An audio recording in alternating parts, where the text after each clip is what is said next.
All right. Good morning. Welcome to Meet the Candidates. We are going to get started. So we have our streaming live and here in the room.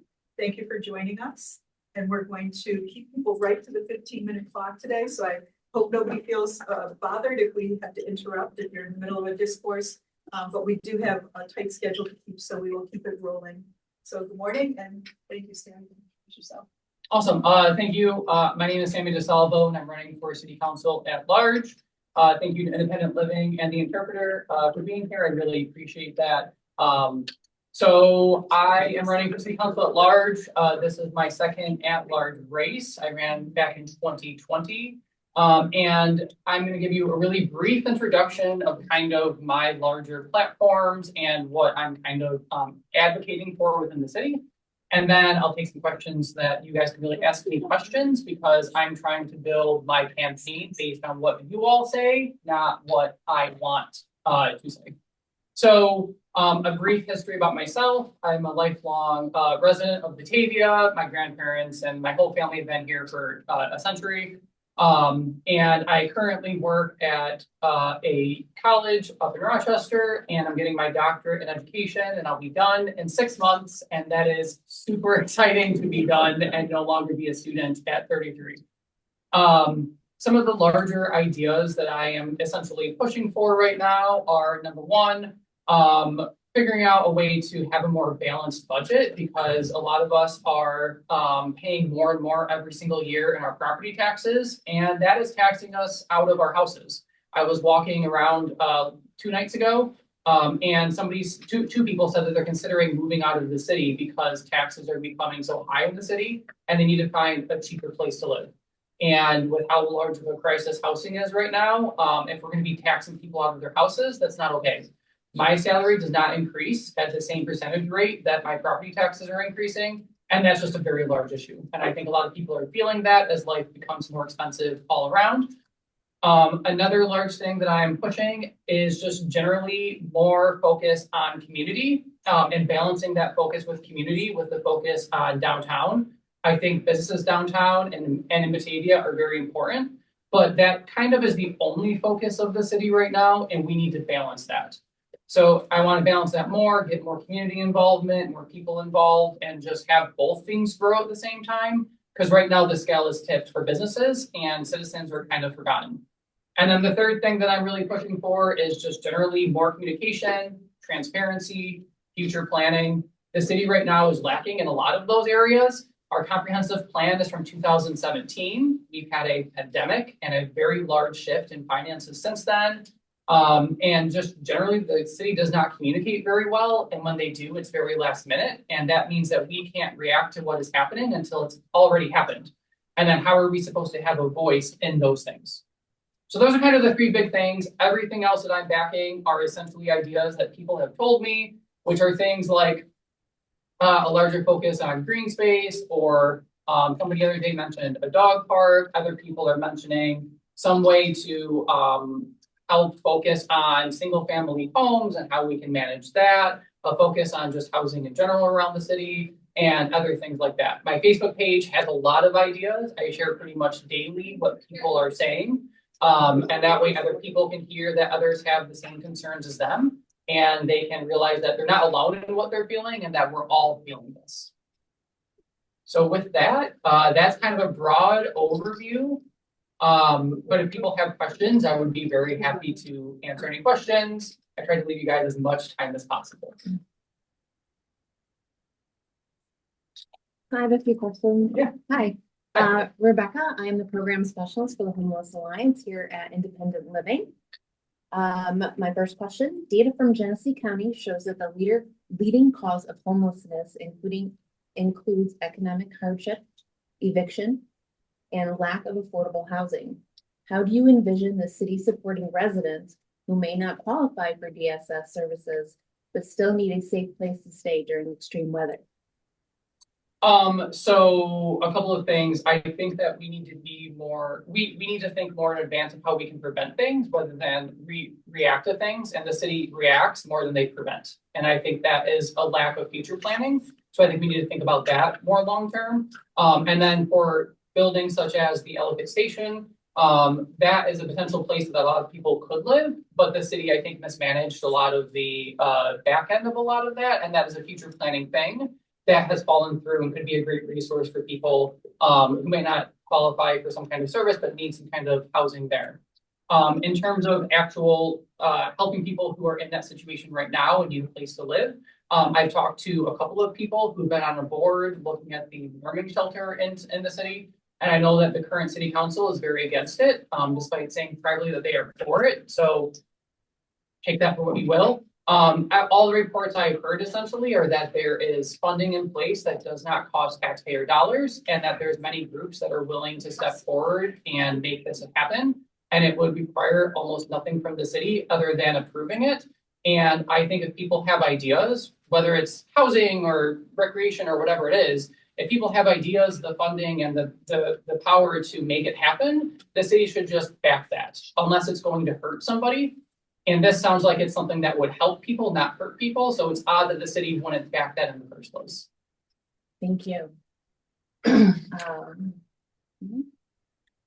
With rents in Genesee County rising beyond the many residents with disabilities and fixed incomes can afford, and knowing that the lack of affordable housing is a lead cause of homelessness, what is your stance on zoning reforms that could help increase low-income housing options in Batavia? I think, going back to my previous answer, as long as it is helping people and it's not going to hurt people long term, I think the city should be very open to doing whatever we need to do. As I mentioned in my opening speech, a lot of people are thinking of moving out of the city because stuff is becoming so expensive. And if the city can do anything to help mitigate that, whether it's a zoning reform or some other kind of program or bringing in groups, I think the city should do those sorts of things. But there seems to be an aggressive reluctance to do anything like that. I think we do need to make sure that we're balancing that, for example, we're not having all low income housing. I've talked to a lot of elderly who are questioning, where is there an elderly building going up? We don't want to live in assisted living, but we just need a safe space for all of us as we age to live together in apartments or whatever. So I think as long as we're balancing those things, the city should be supporting whatever we need to do to make that happen. And then the housing needs assessment highlights the need for more housing for people with disabilities, seniors, and those experiencing homelessness. What do you see the city playing in supporting inclusive housing development? Kind of tied into my previous answer a little bit as well. I think, again, we just need to make sure that we're balancing that kind of housing. I know there's also a housing project going up by Narramore area or whatnot, and that's a different type of housing. So I think as long as we're hitting the different areas of housing needs, the city should just be supporting all of that. Again, as long as there is some kind of plan in place that's not going to drastically increase our taxes, and there's either grants for it or other funding or a private person's willing to build it or even a public entity is willing to build it. If the funding is there, the city should be doing what they need to do to make sure that these projects can happen, and shouldn't be fighting these things. There's people put a lot of work into these things, and the city shouldn't be shutting them down because of somebody's agenda higher up. Thank you. Thanks for the questions.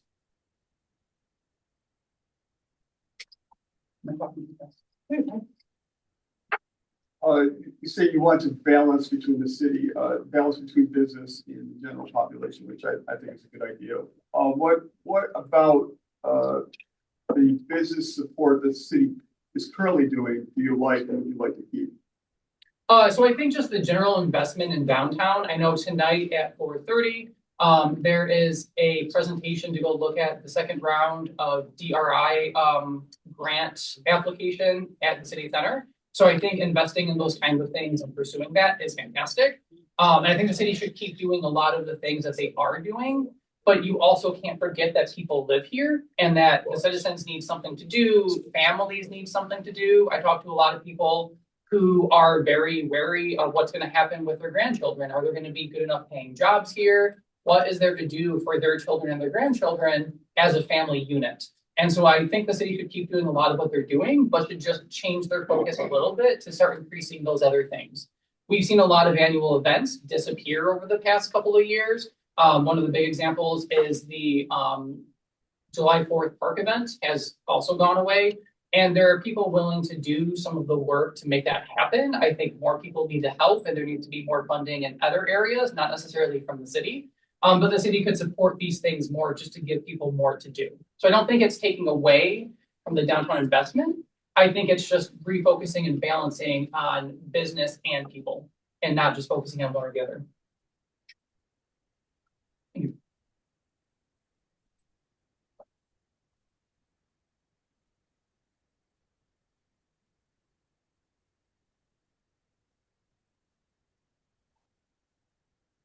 I'll be very happy to leave the hot seat early too. Ran before. Yeah. What's different this time? So I had ran twice in a row before, once for a ward seat and then one for at large, 2 years in a row.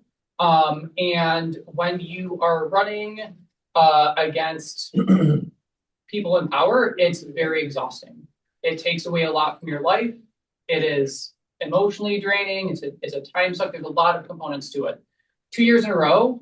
After 2 years, I needed to refocus on myself a little bit. I've since, as I said, started a doctorate. I'm almost done with that. I've done a lot of other things, bought a house, etc.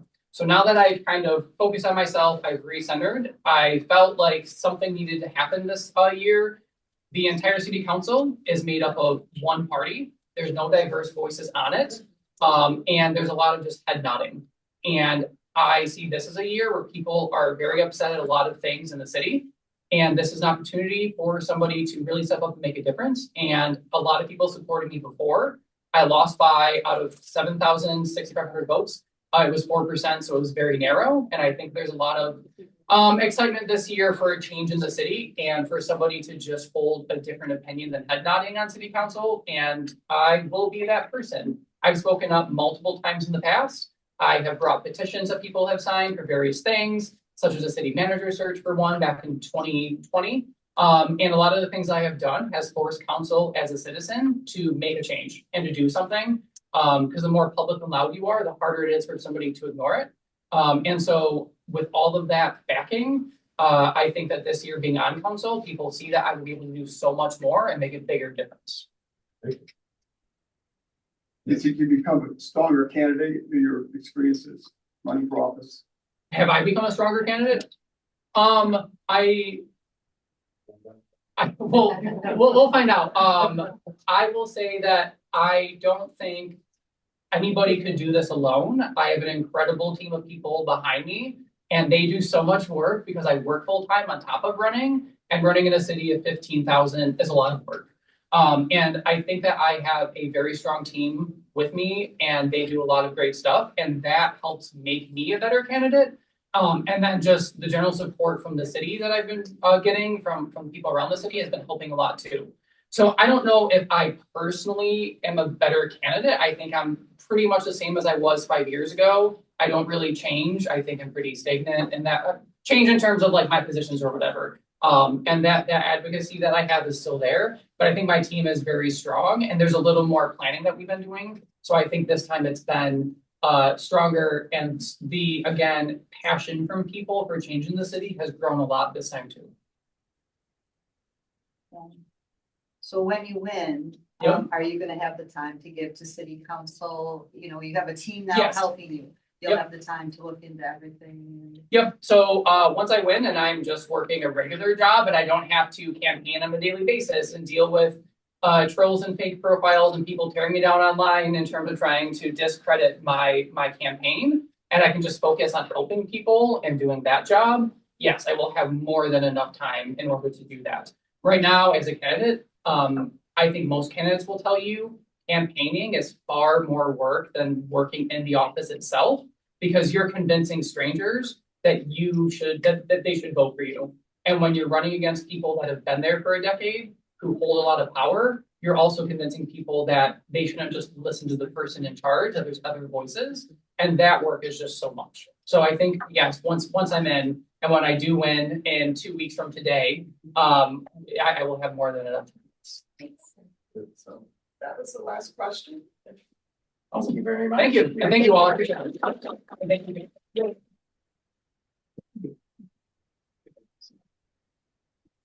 Hi, I'm Helen from Chains. I'm currently running for a board position in the town of Pembroke. That also includes people who live in the village of Corfu, because they can vote for town offices as well. A little bit about me is for 40 years, I worked in supporting people with intellectual and developmental disabilities. And I was involved in opening over 25 group living situations in Erie and Chautauqua County. So I've dealt with every kind of town and village and city, in the city of Amherst, Jamestown, Fredonia, Dunkirk. I've dealt with a lot of different people. I've also done things like have to inform neighbors that we were going to put a group home in their neighborhood, and that wasn't always met with a lot of enthusiasm. Luckily, the state law supports that, and so it wasn't a difficult situation. Okay, why am I running? This is the third time I'm running for the board position in the town of Pembroke. And what happens is it's a 5-person board, 1 supervisor, and every 2 years, 2 people come up for re-election. So it's almost a little like grand voting, because whoever gets the 2 top people who get the most votes win. I'm hoping I'll be one of those this year. The biggest thing that I have to do is really encourage the citizens of Pembroke and Corfu to communicate. I go to the town board meetings and I'm the only person there, until of course the assessments go up or the water doesn't come down the street, where especially this year with all the dry wells out by us on Indian Falls Road, there's lots of people who don't have wells, and the whole plan to bring water, town water through has been going on for 4 years, and I can understand why people are a little impatient with that. Luckily mine didn't. So I really, really believe that you have to make an effort to talk to people. You have to draw people in. I think today life is very, very busy, and there's so many conflicting things going on in people's lives that if you don't invite them to be part of the process, they're not going to do it. You have to encourage them. The people I'm running against don't even put signs out or go door to door or do anything at all. Now, I've not seen one thing happen with the 2 people I'm running against in Pembroke. And we're getting closer to the date, that's for sure. So I really think that the whole board, as well as the supervisor, has been accustomed to just doing what they need to do. And I'm not saying what they're doing is wrong, but I think there should be more feedback. I think there should be more, getting feedback from people in terms of what they think is important to them and what's important for them. Those are important parts of being a citizen. I'm looking forward to learning more. Every time I go to a board meeting, I learn more about stuff. And I think that is really a great candidate who's able to say to you, I don't necessarily have the answers, but I want to listen and I want to learn and I want to hear what people have to say. And I think that's something that is lacking in the town of Pembroke, quite honestly. I got to bring up the housing thing. If there's something, and I worked with independent living in Erie County for many, many years because I was in that involved. And I think, is there a way for us to change the meanings around affordable housing? In Pembroke, if somebody says affordable housing, it's like a curse. Any kind of multifamily development going on, even the citizens, not even just the board, but the citizens, and are just opposed to it. And I don't know, I've lived in Pembroke since 1992. I'm pretty sure there are people who live there who need affordable housing. If you're the waitress at the local diner, or if you're working as a cashier somewhere, what are you making? $30,000, $40,000 a year? Your rent, even in Pembroke, is $1,200 a month. That's why I'm retired. That's why I stay in my home, because I couldn't afford to pay rent. Really, quite seriously. And just because it's out in the country doesn't mean that there aren't people out there. And I have that conversation with the board and the supervisor and say, you don't believe there's people in your town who could benefit from affordable housing? And they won't even say the words. They don't even say the words. And we all know that it doesn't matter where you are. There's a variety of people with a variety of needs. And it's up to the government, even local governments, to attend to those needs and try to make things better for people. And that's something that I find very, very important because it's what I did my whole life, is make things better for people. So I think that's a really important part of what's going on. And the other things that I'm kind of interested in is Pembroke has got a town park, and it's used for a lot of things. And it's a really nice park. But recently they had a conflict with somebody who rented the park because they didn't have a document that outlined the agreement between the town and the people who were using the park. Those are kinds of systems things that you gotta have in place unless you want someone to stand in front of the town meeting and read a 3-page dissertation about how they think the supervisor is trying to do stuff for his benefit. Well, he might have not intended that, but if you don't have something that's concrete, people are going to assume it's all about you. And that's a really important thing that people have to try to understand is the message. I've been in this long enough working with a variety of people that what you say and how you act in a situation sends very specific messages. And you should be very careful how those messages are sent because people can assume all kinds of things that are going on. So that's what I'm interested in Pembroke is getting some more feedback, making change. The same people have been in power. The only reason there was any change is the man became elderly and couldn't serve anymore. And the exact same people have been on the board the whole time I've been running. So I ran, this is my 3rd time, so over 6 years. So there has been no change, nothing that's there. And even an example, they're so used to not having to address people.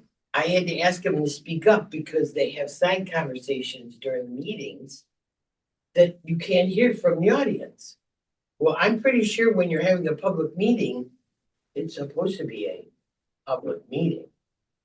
And it's one of those situations where I can bring some of my experience and background in the field to this situation and hopefully make it easier for the people in Pembroke and the Village of Courtview to discuss. Questions? Yes. Helen, you're sticking to your plan to run. This is your 3rd time, you said now, right? Yes. So, why do you feel that it made a breakthrough? Is it sort of like this idea entrenched in that? I think there is some of that. I was in Autumn in the Village, Autumn in Courtview, and I had a table up and I was talking to people. And, yes, some people would stop and talk, and some people would be like, hey, she's a Democrat. Oh, no, stay away, stay away. So I'm sorry, that's what the impression you were given is that because you're a Democrat, I can't even talk to you. I can't even do anything because the real issue is there's only one party in town and you're not it. So I'm keep hoping that through name recognition, I'm going to go trunk or treat. I mean, you talk to people and hopefully that, and I've been really active in getting out the vote and encouraging people to register to vote because I also believe that's the other part of this. People have to be active. You can't just sit back and complain about things if you're not at least trying to learn how things go. All right? You have to learn some stuff because it's a complex situation. And if you talk about affordable housing and zoning, I'm pretty sure that the board members and the supervisor and their planning boards can change their zoning anytime they want. There really isn't it's not something that's controlled by the state or the county might have some input, but you can pretty much do what you want to do. And it's okay for them to have an Amazon warehouse built on 77 by the exchange, okay? And I'm not saying that's a bad thing, but why can't there be attention to other things? Especially affordable housing, especially about figuring out a way to get the water to people so they haven't been without water since July. I think those are the things that local governments are supposed to do. And I think Pembroke might be able to find a way to increase their communication and get more information from their citizens. Except when things are bad, like assessments in water. They show up for the meetings for that, and I can understand that. So, any other questions? Just a question about, was there a new build in Pembroke that had to do with bringing more housing into the area, but it's not affordable? Yes, there is, right on 77 there. And there keeps being discussions to have some kind of housing north of the thruway. And I, when I'm sitting in the meetings, the tone of voice that I hear from the people sitting up at that table tells me that they're afraid to even say the words affordable housing. I've been around long enough to know what people think about that stuff. I've done some, affordable housing situations that was targeted for people with disabilities, but still in the neighborhood, most people don't discriminate against that. And it's very scary that people think just because you need affordable housing, there's something wrong with you. And that is clearly the message being sent by the board of the town of Pembroke, that affordable housing is bad and that we shouldn't have anything to do with it. They make that clear in their comments. Any other questions? Well, thank you, everybody. This was fun. Hey, just exciting for anybody over here who's a little older. I have the wonderful opportunity to be on the advisory board for the Office for the Aging for Genesee County. And if you know anybody who needs some help with Medicare, because I think it's going to be a big, huge, mammoth change for next year, those people down in that office are stupendous. They have a chart, they have good things going on. So that's my little side thing for, hopefully I didn't go over by 15 minutes. No. But please, please, please stop in there and get information if you have family members or friends who need support. That office and those people do a really good job. Thanks, everybody.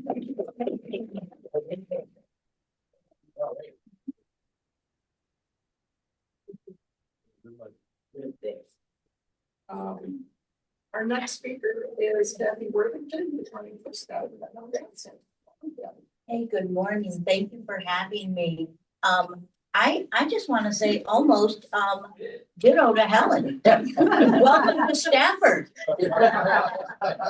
We have the same issues and some. So, wow. What a wow, because everybody thinks nobody else has the problems we have. We have water issues. Yeah. My water district took 8 years. I have it now. They want to do town-wide water. Now they're saying it's going to be years before the county puts in a pipe. Let me back up first and introduce myself because I was so enthralled with Colin. I'm like, oh, good. I can just say ditto and I can be done. Kathy Worthington. I've lived in Stafford for 28 years with my husband. So we're really not, since we've been there only 28 years, I'm not really considered a Stafford person. I guess you have to be born there, but I'm there to stay. And the board's just gonna have to get used to that. So I'm there. This is also my 3rd time running. I think the major thing in Stafford is people need to get out and vote. Our voting is very, very low. But we do have some affordable housing, I think, in Stafford. We've had it was like a motel, hotel thing, and they've made them into apartments. So we do have that. We do have a beautiful park that they just revamped some things with our ARPA funds. We got the ARPA funds in 2021. This is 2025. They're just now using it. Could have been done years ago. That was a little, what are we gonna do with this money? Our meetings are not same thing. You can't hear them. We may have 5 or 6 town people show up. We do get more, for the same reason, water, taxes going up. We're told we're gonna have another, public hearing for, the tax cap to get changed. Of course, it's not till November 10th, so it's sort of after the voting. But maybe that's the only time they could do it, who knows? Budgets are just crazy, raises are handed out like Tic Tacs. If you ask me, not against raises, but you have to be within a budget sometimes. I wanna bring accessibility. If I ask a board member a question, I sent 2 emails in September. I was finally told they will answer my questions when I come to a town board meeting. So they are not warm and fuzzy to go and talk to. No set hours. Don't obviously answer my emails anyways. I've been sort of known as the foil queen because yes, I do foil a lot of things, and that's mainly because you ask questions and they won't tell you. So at least with those, they have to. I don't know, what else do I have? You want to describe the FOIL process, what you mean by that? Oh, People the here might FOIL. not know. Okay, the FOIL process is if you want some information such as, my biggest one usually is our financial report. If you want to know what the financial report or who's building a pole barn or something like that, you go in and you fill out a FOIL request, your name, address, exactly what you want them to tell you. And then they have 5 days to acknowledge that they got your FOIL request. And then they have up to 20 days to answer your FOIL request. Does anyone want to guess how long my FOIL request takes? 20 days. They could pass a financial report on Monday. I go in to get a copy on Wednesday, fill out the paper, wait 20 days. It's right there. So, we don't have open government, I really must say, in Stafford. The board, there's 4 members, well, there's 3 members that have been on for over 20 years. And 1 member, I'm running against him, and I think this will be his. So he was appointed, and then he ran, and now he's running again. So 7 years, I think he has. And then we have 1 seat that seems to sometimes be like a revolving seat. We have this gentleman that we have now for 2 years. I think he's going into his 2nd year. And then one before him was just 1 year. He didn't even attempt to rerun, which is a shame because he was great. And then we had another one that was on for 5 years. So they do not follow open meeting laws. We ask all the time. There's a couple other residents that get almost as frustrated as I do. But I think the main thing is people need to be aware. They need to just be aware and get out and vote, get involved. We need younger people. Stafford is an older community. We have a lot of older people, but we are getting a lot more younger people. So that is great. I've been in customer service, by the way, my whole life, from waitressing to the travel industry. I'm a small business owner. My business is in my home now. I semi-retired years ago. So I still work, but it's from my home. So I'm very accessible to people, and I listen. I won't shut you up. Any questions? One of the big issues in Stafford, and I'm sure a lot of people in this room read about, is the building on the corner of 5 and 237, owned by Mr. Pontillo. What's your take on what's happening with that? My take on that is we need a credible, ethical, and honest code and zoning person. I have been through that building. Sometimes I agree with Mr. Pontillo, sometimes I don't. Yes, the town has stonewalled him. I just really got involved with our town in 21, when I myself attempted to get a building to put up a pole. Everything has a process, I get it. Tell us what that process is. The whole process, not one step at a time. Took me 9 months to get a building for a pole. And that's when I started getting involved. And the more involved I got, the more I saw, the more I'm like, are you kidding? And now my taxes have gone from 89 cents per thousand to 185, and they're suggesting it go to 202 this year. People have got to. I have a household budget. My income doesn't go up every year. You adjust. You don't just keep buying and spending. You adjust. So back to Mr. Pontillo, code and zoning. We have paid more in lawyers' fees. Our lawyers' fees this year were budgeted at 19,000, and we're at 111,000. And we're not done, because now we not only have the Pontillo code and zoning issue. Apparently, there are some code violations with Carolina Eastern Crocker. Although I asked if there were any, what the, I FOIL requested, what the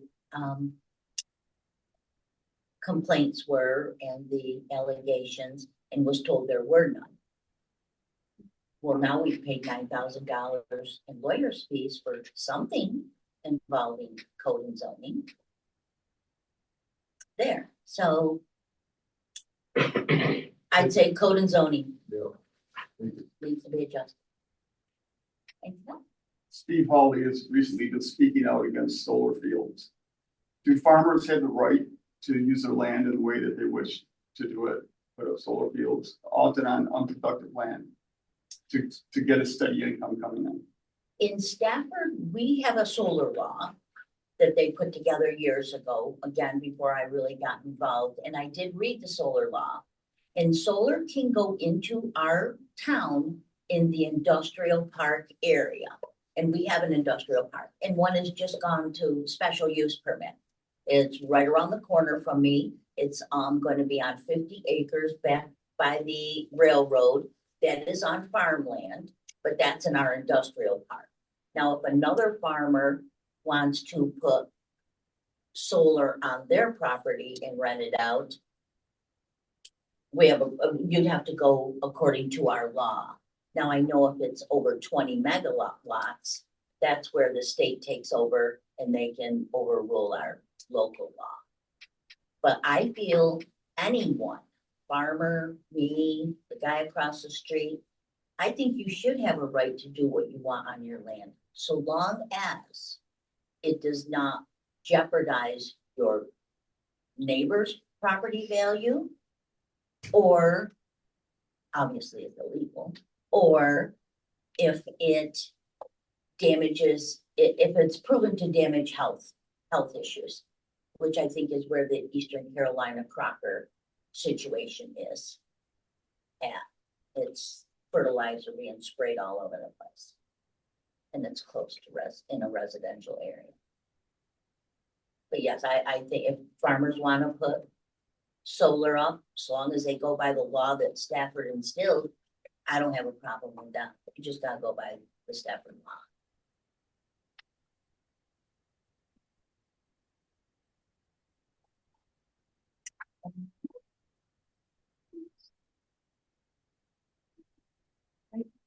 We appreciate you coming in.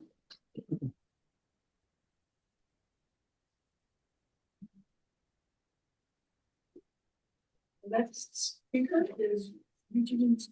Let's stand or you have to sit. You don't have to, you can say, whatever you're comfortable with. I'd rather, I mean, I sat for many years and I'd rather stay mobile. Okay, no problem. Hello, my name is Eugene Jankowski Jr. I am currently on city council in Dayton, New York. I retired police lieutenant. I had 33 years of public service in the community. I know the streets very well. I patrolled them for 33 years. I know all the unique neighborhoods. I've helped many a person in the middle of the night with a dead battery on a mobility device, loaded it in my car and helped with other officers and got them home. So I know the problems that can cause, and I know and I like to be mobile myself. Also on city council in the past, like several years ago, council approved and I signed a resolution that any future project the city was involved in, we would have accessibility, universal accessibility would be a major concern. It includes in our parks, our buildings. Even so far as to the Cars building right now, they have a brand new apartments, kind of high end, and even those are mobility, universally accessible even there. Also the building on Ellicott Street, Severino's property that's being completed, that will also have the same. So any questions? Oh, by the way, I'm a lifelong Batavia resident. I don't know if I said that as well. So I have any questions you have, I'll be more than willing to answer. What office are you in? City council at large, the city of Batavia, which is where I'm presently at. Okay. Anything else? Yes, go ahead. Data from Genesee County shows that the leading cause of homelessness include economic hardship, eviction, and lack of affordable housing. How do you envision the city supporting residents who may not qualify for DSS services, but still need a safe place to stay during extreme weather? Extreme weather only or all the time? I mean, obviously, if you're homeless, you need a place to stay. About Code Blue. Okay. I know that Genesee County has a really good program because I used it for 33 years. Many a person be stranded or be kicked out of their house for whatever reason, domestic issues or whatnot, and they had no place to go. So we would call a caseworker. Ironically enough, my sister ended up working there and she just retired from social services, one of the department heads there. So it kind of runs in our family. We've been volunteering all our lives and we help people all our lives. It's just something we do. So I think it's a good thing. And I like the Genesee County aspect of it. The volunteer aspect is a good idea, privately owned. However, as a former police officer, I have concerns with that. The concerns I have is who's vetting the volunteers? Where are they coming from? Because it's been my experience when someone is homeless and cold, they're very vulnerable. And they're very, they could be easily victimized if they're not treated properly by professional staff. So I trust Genesee County. They've always been really good. If there are some that have complaints with that, if that is true, then I think they should address that with the county legislator and fix those problems. But I just have a concern about privately run organizations because my experience has shown that there has been abuses that may occur there. I would rather see it under a professional staff, professional trained people with a network of help options available as in mental health, social services, and so on. So if you're cold for one night, you're probably going to need help for more than that. I think you're going to end up in county social services anyway. And I just prefer that over a volunteer service. However, I'm not against it. I just would have to really take a hard, close look at it and make sure there were checks and balances to protect people who are in need. Also, as far as apartments, we're looking at a multiple range of affordable housing. The Severino property stalled. That was going to be affordable housing that stalled recently, but it's now back being completed. So there's going to be 55 apartments there that'll be available for people.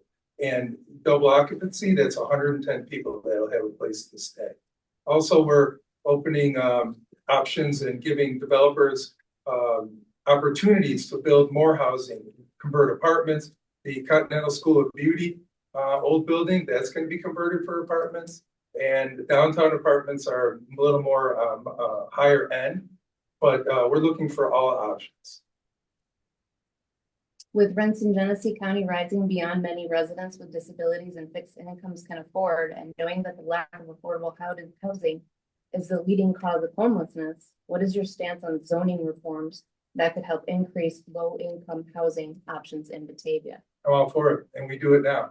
We're looking at a zoning request for townhouses over on Noonan Drive, the old Bays Inn hotel.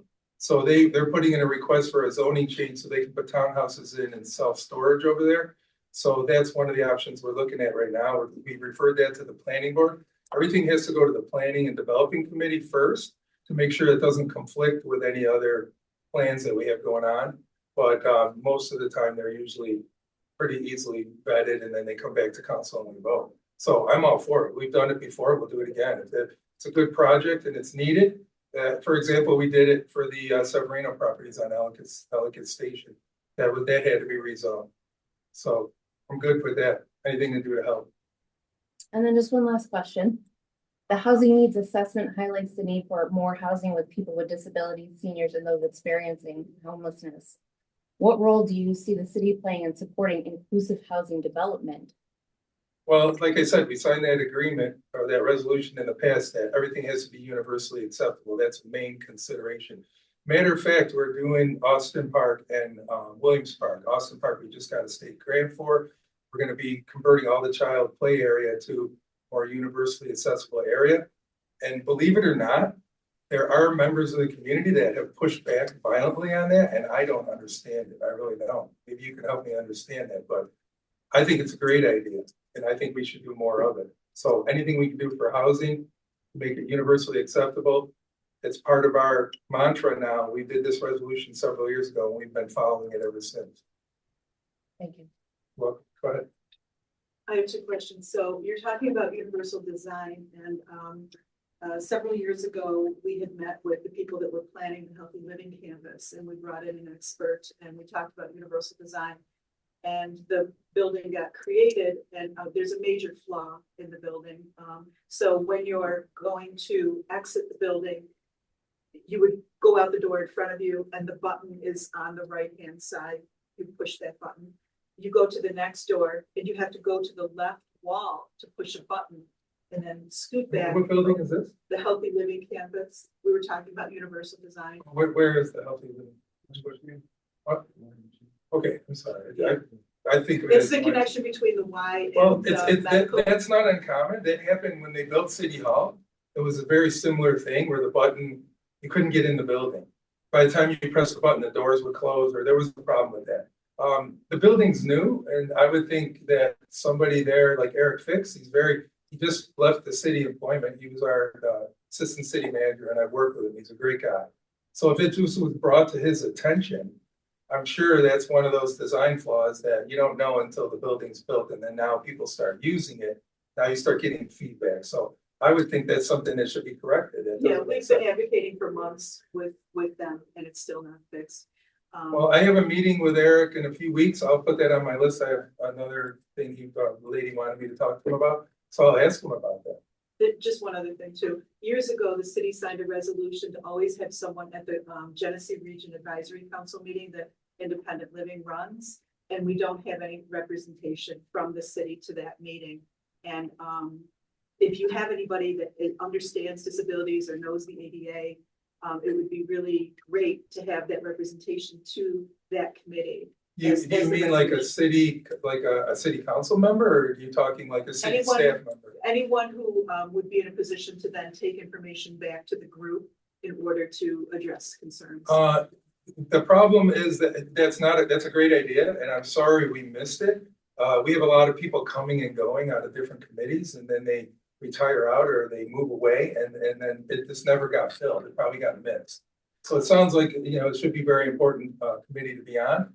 And, if you could, before I leave, if you could just give me some information so that I can talk to the city manager tomorrow and we can get somebody on it. If nobody wants to do it, I'll volunteer myself. Yeah. Thank you. Anyone else?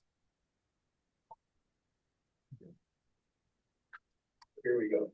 This is a tough question. The Democratic candidate And we kind of called out city for lack of communication, a more balanced budget, balancing downtown and the community, actual families. What, you know, what's your, you know, how do you feel that the city is handling communication with the citizens and the budget? I think we're very attentive to it. I don't know where that's coming from. I don't think that's true. Okay.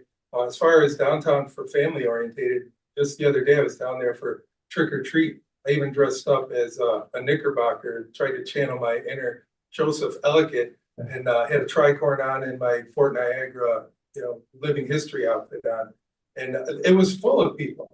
It was full of people. There was people protesting. There were people in the mall doing a fundraiser for pets, and there were kids trick or treating, and everybody got along fine. And Main Street was very busy. So the families seemed to enjoy it. As far as the tentativeness, every time I get a call, I respond, just like I did for 33 years. People call me all the time and I respond, whether it be a street light out because their neighborhood's dark or a sidewalk not in repair. We respond immediately. And then usually it gets followed up by somebody from Public Works to physically go down there and make contact with them. Where we have flawed a little bit, and I will admit, is the follow-up. In other words, they'll go and they'll take the complaint, then they'll go solve the problem. But then they don't come back and tell the person what happened, right? So that's a big, you know, thing of mine. You know, I did it as a police officer. I think we should be doing it as a city. I mentioned it to the city manager about a week ago, and she said she was going to try to impress that upon the department heads, that follow-up was very important and that people want closure, right? You file a complaint against the neighbor for loud noise, the officer goes over there and then leaves, but then doesn't come back and tell the neighbor what they did and what's going on. So that's something we're working on. But as far as the communication, that's totally untrue. Everybody I know on council, they get a call, they respond. And if they don't respond, then usually I get a call because being a large council member, then I find out what the disconnect is. Sometimes the council member's just out of town on vacation, right? And they just didn't return the call. But we will get back to everyone that calls, and we will follow up, and we will answer their complaint and do the best we can to solve it. In Texas, how do you feel the council has handled that? Well, and when I came on council in 2013, the tax rate was $10.71 per thousand. The tax rate as of this year is $8.46 per thousand. And that includes adding $1 million to the tax levy because of inflationary costs. Police officers cost more, DPW people cost more, snowplows cost more. A fire truck that cost $900 several years ago is now $2.3 million in 3 to 4 years before it can even be delivered. It was, or 900,000, excuse me. 900,000, it was almost $1 million. Now it's like 2.2, and we're talking 3 to 4 years for delivery. So we've been putting money away. We've been cutting where we can, where we don't need anything. You know, we have certain things that were frills that we don't really need, but we're worried about sidewalks, streets, safe neighborhoods, downtown revitalization 2.0 for Ellicott Street corridor. That's grant money. The last time we did it, it was $10 million of state investment turned into additional $50 million of private investment. So that we expect the same for Ellicott Street if we get approved.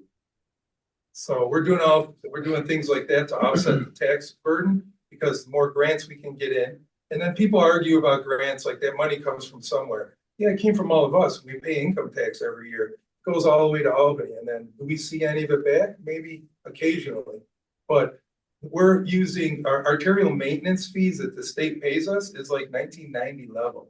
So they're paying us at a 1990 rate, and it's 2025. The rate's totally changed. Gas is more expensive, equipment's more expensive, people are more expensive. So we're dealing with that with the state. We're trying to get more money back from that. They want us to maintain the highways, but then they don't want to pay us for it. So we're struggling with that too. So we're doing the best we can. And on top of that, we're still at the lowest tax rate we've been at in the last 10 years. What's the water situation in the city of Batavia right now? As in like the drought? We're still doing pretty good because we get our water from the wells over on Cedar Street as well as the creek. We're working on a new system now. We're exploring it to be able to treat our sewage and put it back into the creek, which we do now, but instead of putting it into the creek and let it flow towards Buffalo, we're looking at ways to inject it back into the aquifer so that it doesn't evaporate as fast and that we're not depleting the aquifer as much. So we'll take some out, we'll put some back in, and so it'll kind of stay somewhat level. That's our plan now to, look in the future. We had, things get surprised on us like this drought, like the COVID pandemic. It was tough because we had never, it was my first pandemic. Hopefully we'll do better on the second one, but we didn't know, and we were running around in a bunch of different directions, and we finally got together and figured it out. Same thing with the water. We're planning ahead, and then we're going to plan so that if this ever happens again, we'll have a plan for it. Like, injecting back into the aquifer is a safer alternative for that. Anything else? Go ahead. Yeah, I want to jump back into the housing situation. Yeah. You mentioned earlier some apprehensions about private organizations assisting the homeless because of safety concerns. Just for like just for the overnight type thing. Okay, not that's the actual housing itself, but just like warming centers. That's where I was going with it, about your stance on warming centers. Where do you think that approach should be taken then? Do you believe that they should be open if they vet their volunteers accordingly? Well, what my experience has been, this is how it worked for me. 3 a.m, somebody's homeless, they need my help. I call social services, they give them a voucher, put them up in a local hotel, and then follow up with them the next day. I think if I'm a person in need, I'd rather do that than sleep in a chair overnight in somebody's back room of a church somewhere. I mean, that's just me. I'd rather have my own place. And that has been very effective. As far as the warming centers, if churches have done them for years, they've done them already, and they didn't need our help to do it. They did it on their own. But there's also been problems with the Catholic Church is going through some issues right now. So when someone is vulnerable and they're homeless, I think that it's really easy for someone to take advantage of that. That's why I prefer professional, paid, trained staff with accountability and people paying attention to what's going on. Volunteers come and go, and then they get in trouble, and then they get sent down the road, and no one says anything because they don't want to admit that there was a volunteer and there was a trouble there. And they don't want bad blood to come about of their warming center. So that's where my fear is, and I'm not talking from hypothetical, I'm talking from personal experience investigating these type of crimes. And it's disgusting when that happens. Okay, so that's why I'm passionate about it. The only thing I would say with that is you're correct with the safety concerns, but what I will say, at times, the emergency line isn't available. You call, and we've had people show up here at 5 p.m. on a Friday during a snowstorm. No one's responding. You have to wait hours. We can call the sheriff's department, but so you can call the city police. We'll respond in minutes. They will respond, but even they have sometimes trouble getting a hold of that DSS worker. Now, after that, you put them up for the one night. Now, DSS goes in, and maybe that person is sanctioned for whatever reason. They're back on the street the next night. What would be sanctioned? Why would they be sanctioned? For whatever reason. Sometimes, as of late, it's if they lost employment. DSS is now sanctioning people for losing employment up to 3 months worth of a sanction because they got fired from the job.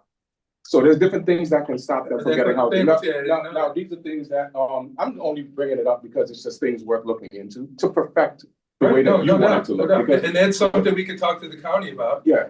But I know with dispatch, they have numbers of personal people's cell phone. My sister would get calls on her personal cell phone at Christmas time when we're all over at the house.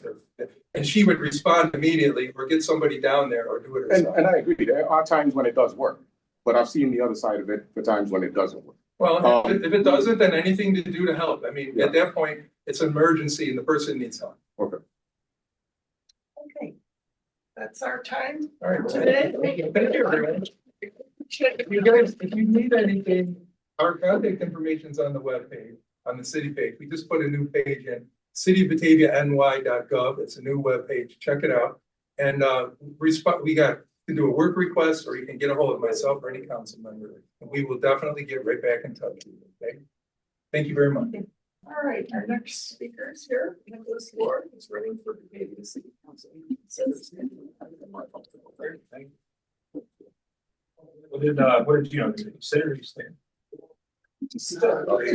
Yeah. Okay. Okay. Yeah, everybody else is. We all said. Yeah. I wasn't gonna. Right, is on the thing too. Once we have the funding.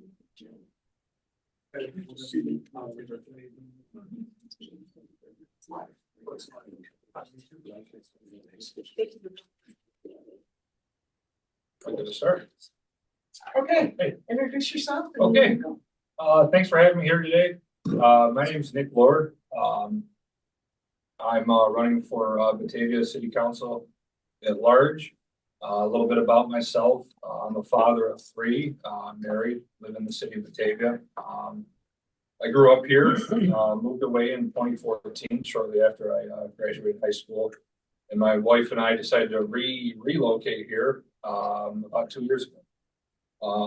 We lived in the Buffalo suburbs for quite a while. My wife worked for the VA, and I worked for various healthcare companies, formerly Kaleida Health and now Catholic Health. My day job is I'm a healthcare facilities director. I run Mount St. Mary's facilities, engineering and construction, as well as Lockport Memorial Hospital and all the clinics that Catholic Health has in Niagara County. On top of that, I also teach a few nights a week at ECC at North Campus, and then their newly opened Northlands Training Center. I teach heating, cooling, and facilities management as a part of the trade program. As part of my day job as a healthcare facilities director, we're responsible for all the heating, cooling, steam generation so that we can do surgeries, snow removal, construction projects, things of that nature. I have a pretty good team, sizable team. But being located where we are in Niagara Falls, which is where Mount St. Mary's is, and Lockport, I've got experience serving vulnerable populations, just given the location. Prior to that, when I worked for Kaleida, I spent some time at Buffalo General and Oshai Children's Hospital. So experience with the populations that they serve as well.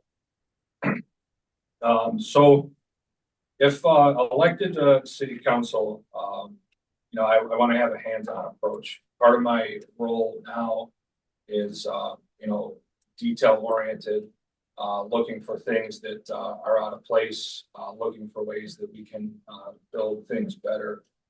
A big part of my job is making our facilities more ADA compliant, just because I have experience with that. Whenever you renovate a certain percentage of a hospital floor, you have to renovate the bathrooms as well, because a lot of our hospitals are older and were built before there was any regulations to that. So from a construction standpoint, pretty knowledgeable on that.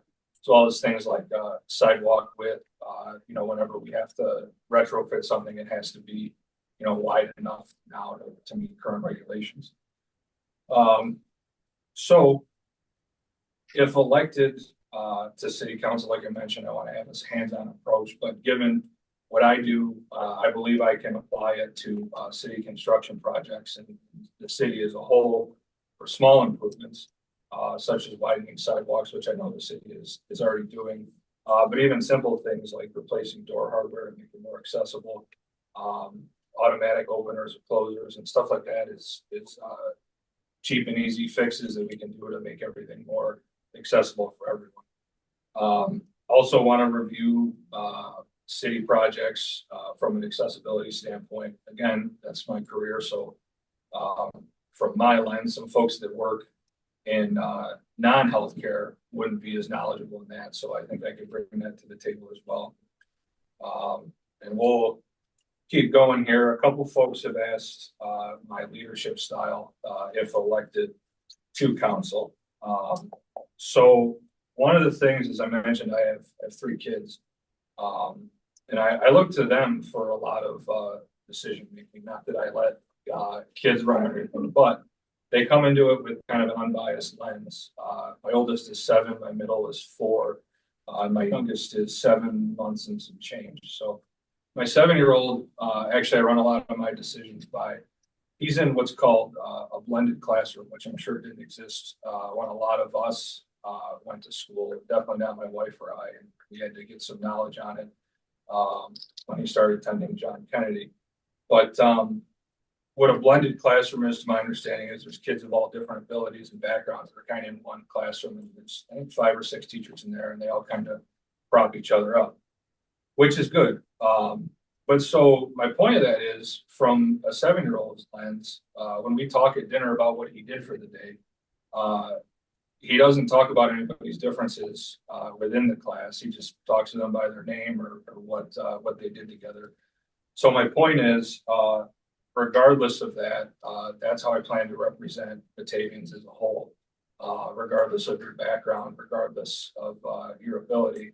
We're all friends and neighbors, so I want to apply that to my time on council. Some of the things that I do want to improve upon in the city, that a couple people have mentioned, just kind of going door to door and getting a pulse on kind of where we're at, is communication between the city and the folks that live here. A lot of folks will ask questions or call the Department of Public Works or call the police and not get a response.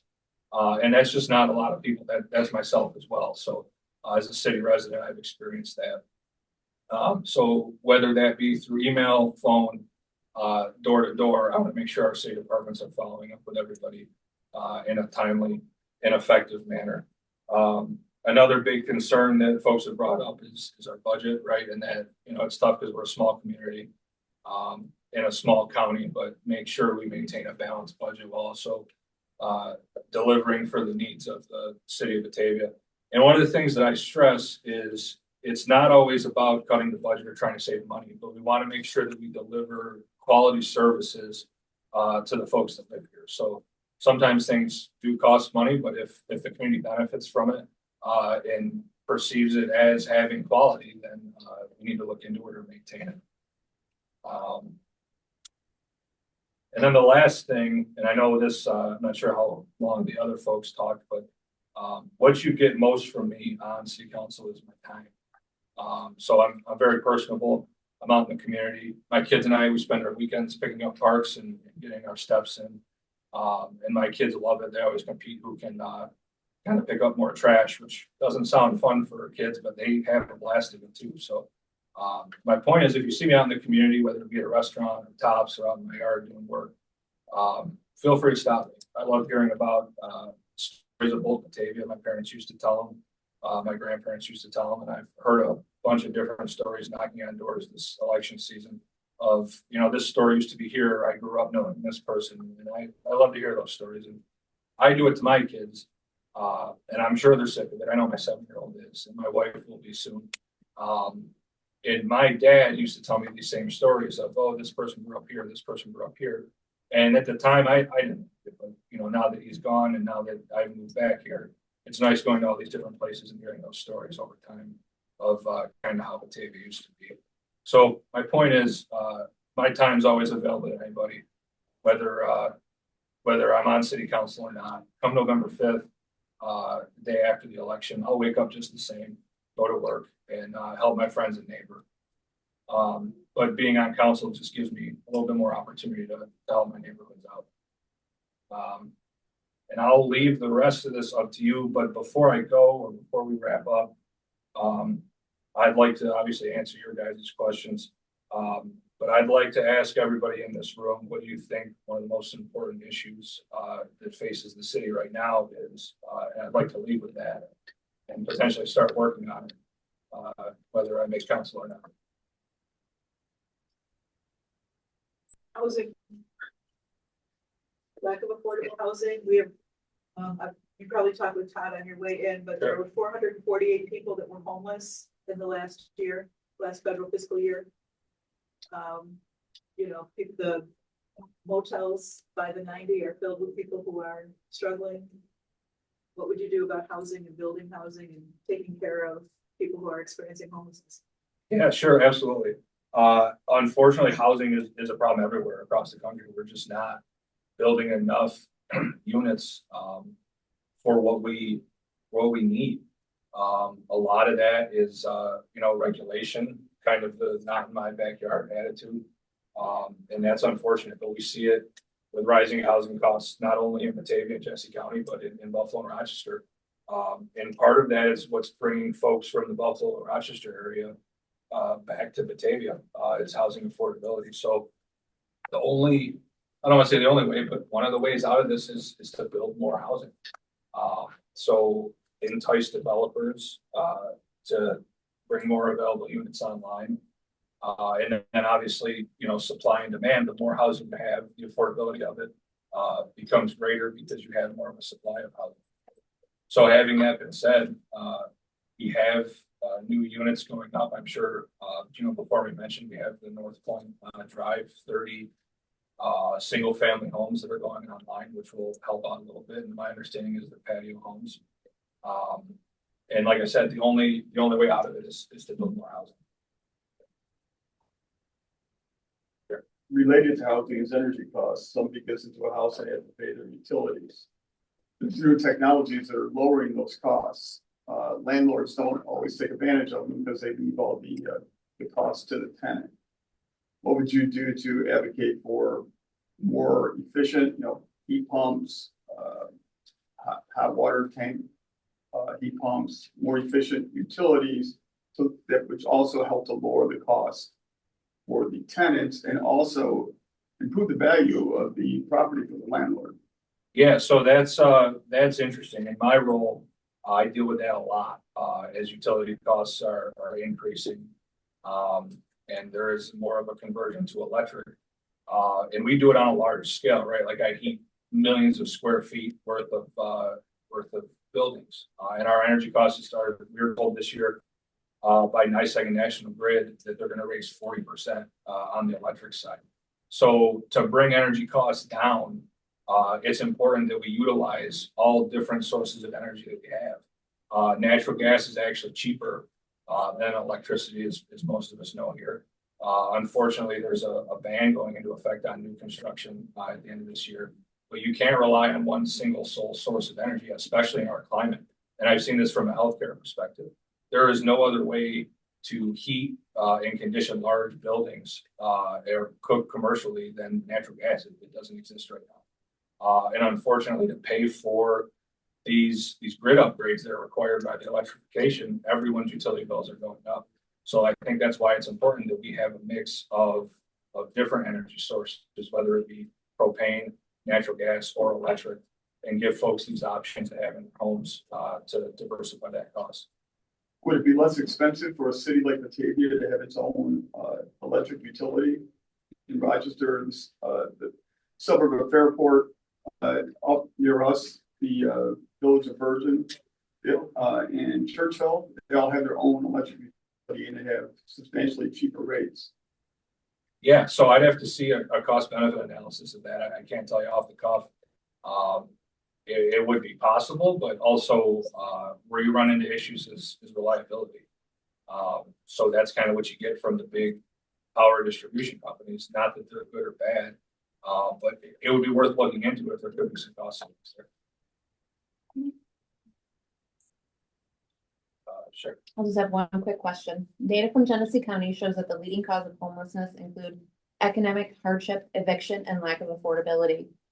How do you envision the city supporting residents that may not qualify for DSS services, but still need a safe place to stay during extreme weather? Yeah, so again, that's one of those things, and I have this the Cold Night Cafe thing here in front of me, which looks pretty good. My understanding is the county has some services that are offered. So my experience, at least in the city of Buffalo, is the city of Buffalo PD work closely with county social services to find placement for these folks that need shelter. And then I would envision the city of Batavia Police, you know, if there is someone that is homeless, would work with the county to get them either a room in one of these hotels that we have or somewhere safe where they would be out in the cold. What about the people that do not qualify or have been sanctioned by DSS services? Yeah, that would definitely be difficult. Again, I'd like to see the numbers on that to see how many there actually are, and if it is more than just a one-off problem, come up with an action plan between independent living and maybe the city or county resources to see what we can do. Well, there's an entire steering committee that has brought this to the attention of the elected officials.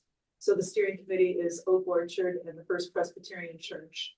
They are not gonna use any government money. They have trained staff in order to do this, but they received a lot of pushback. Are you in agreement that we should not have a cold night cafe? And that the only option should be calling DSS? And before, one other thing about that, just because someone doesn't have the money for a place to stay does not equate with criminality. But we make people seek law enforcement because they don't have money. No, absolutely. So I'm sure a lot of folks here are familiar, and I think they still exist. In Allentown and Buffalo is Friends of the Night People, which they offer a lot of services. And it's not county or city sanctioned, kind of an independent organization that does something a little similar. They provide food as well. I used to live down the street from them, but and they were a good organization. So I want to say that everybody should have a place to go and warm up, right? But with this, it's not a bad idea. I'd like to see some more details on it. But from what I've done some research is some of these have time limits, right? So you come in, you kind of get warm, you get a meal, you spend 4 hours there on a winter's night, and then you can come back. Again, I know that saying here the survey was fairly positive. And there were 448 clients that received homeless services during the last fiscal year. It's obviously not good that we have that many that receive those services, and we need to get that number down. And I think of them are also children. Sure, no, absolutely. My wife is from the New Orleans area, and one of the things that kind of puts you in perspective is seeing homeless children on the streets with their parents and tents. And I had never seen that actually because of the services that we're fortunate here in New York to have.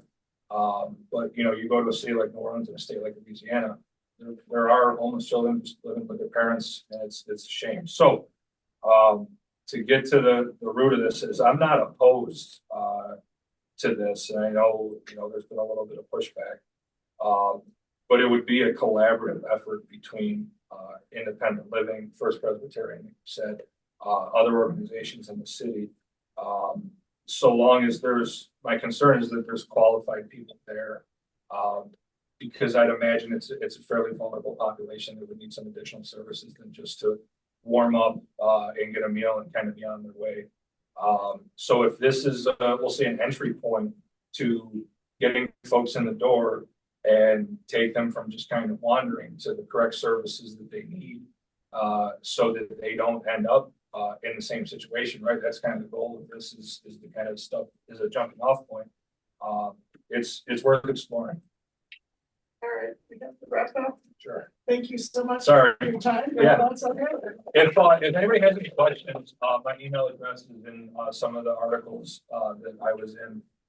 Feel free to reach out and we can discuss further. I'm happy to answer anybody's questions. Thank you all. Oh, well, my name is Rick Richmond. I'm currently a councilman at large in the city of Acadia. This is my home. I've lived here all my life. I think Batavia is the best place to live in the world. I can't live anywhere else. I stayed here to help better the community.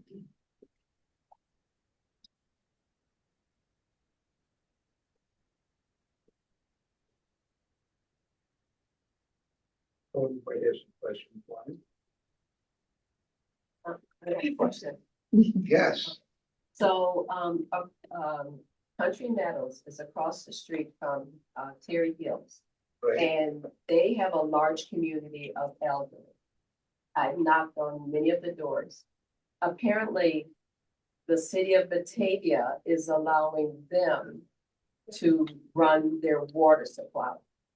So, like years ago, like a few years, these elderly people are like can't even almost afford their their monthly bills because their water went from $30 now to $150 because Cook Property is in charge of it. Cook Property. Which is very, very, It's a corporation. oh yeah. And they own the property? Yeah, they own They own the water lines on the property, or are they city water? Well, lines? it was in the city. And now all of a sudden, the city allowed Cook to, get involved. I have knocked on, a lot of these elderly stores. I am a person that cares, so. And apparently they're getting away. Well, I'm glad you brought that to my attention. So you can establish it's a private corporation. And you're saying that at one time, the city provided the water and they were the city water lines and they're no longer the city water lines. And I could look into it, but this is the first time I've heard of this. One of the things, I think, if you go by, you're going down 98, you got that apartment complex in the back, man or something or other. Anyway, there's a road that goes to. I talked to one of the ladies in McDonald's because it's very bad and it's potholes. And I could see a concern. The managers have been saying, well, it's the city's responsibility. It's not our responsibility to maintain that private driveway going through the back. But I can look into that for you. So before you leave, if you give me your name, your cell phone number, I certainly can look into that. And I could give you an answer what actually is going on. And from there, I can actually tell you what we can do legally. But I mean, we have called, me and all these elderly people have called the city water, people, and they're like, oh, they can't do anything, because they let them take care of it now. That's got to be bumped up to the senior manager. Okay. And I could do that. So if you give me that information Definitely. before I leave, you give me your name and your number. Oh, I will. We'll get back to you. And if you talk to Councilman Jankowski, he'll tell you the same thing. We'll bump it up and get back to you. This is the first item. Yes. Hi. Data from Genesee County shows that the leading cause of homelessness include economic hardship, eviction, and lack of affordable housing. How do you envision the city supporting residents who may not qualify for DSS services, but still need a safe place to stay during extreme weather? Extreme weather. Well, you are aware that it's against the law to be homeless in New York State. It's against the law. And a lot of it, and if you go through the city, and you see a lot of these people, they're homeless people. You assume they're homeless people. They might be pushing shopping carts. They might be hanging out. They might be taking everything out of the dumpster, throwing it on the ground and leaving it. Those people actually have a place to stay. It might be in a boarding house. It might be a room outside of town. It might be in a hotel. So they actually have a place to go. I think the problem is not so much they don't have a place to go, is that it's a mental health problem. And we've got no way to force them to go in their apartment. So now the county will always provide housing for people in bad weather, always. Even the people that maybe not qualify for DSL services? Give me an example why they wouldn't be qualified. Let's say they got sanctioned. I don't understand not saying. So sometimes if someone loses their job or they don't follow through with something DSS tells them to do, DSS will provide them with a certain time frame or until compliance sanction, and they will not provide them with the housing services anymore. So they've been given the opportunity to do this and they chose not to, is that what you're saying? No. They came through hardships. They had a job, but for whatever reason, they were terminated from the job. DSS makes a phone call over. Based on what that employer says, such and such just wasn't working out. He couldn't perform at his job. Now you're sanctioned between 30 to 90 days worth of a sanction, which includes housing, which includes SNAP benefits, which includes, any cash assistance. So that's been a thing, and I brought the question up to Mr. Jankowski earlier, and he was unaware of that as well. And since the county handles that, I'm not aware of it. I do know in certain situations, and I've talked to some of these people, because I go to McDonald's in the morning at the east side. And we get a lot of elderly people in there and a lot of people with disabilities in there, and they're in there with their walkers and their canes. You get a chance to talk to these people. And as again, it's something we could look into, but the city has no departments like that. That's the county and the state that handles that, not the city. If there are organizations in the community that are not for profits, if they're churches or, if they're just into helping people, why would the city be opposed to having a cold night cafe where some people who train staff meet with them, they offer them a warm beverage, they offer them a place to stay. So then the person does not have to get involved with law enforcement or DSS. They have a roof over their head when it's 32 or below. Why would the city be opposed to that? Well, as far as the city being opposed to that, again, we go back to the county provides that at this time. And if they don't want to, like what the people are just saying right here, if they don't want to choose that option of contacting law enforcement and then being put in a hotel, if they don't want that option, is there a problem with having a second option? There are, they can go through the Salvation Army. No, the Salvation Army doesn't do it anymore. They don't do that anymore? No, they don't. They're out of that business. I wasn't aware of that.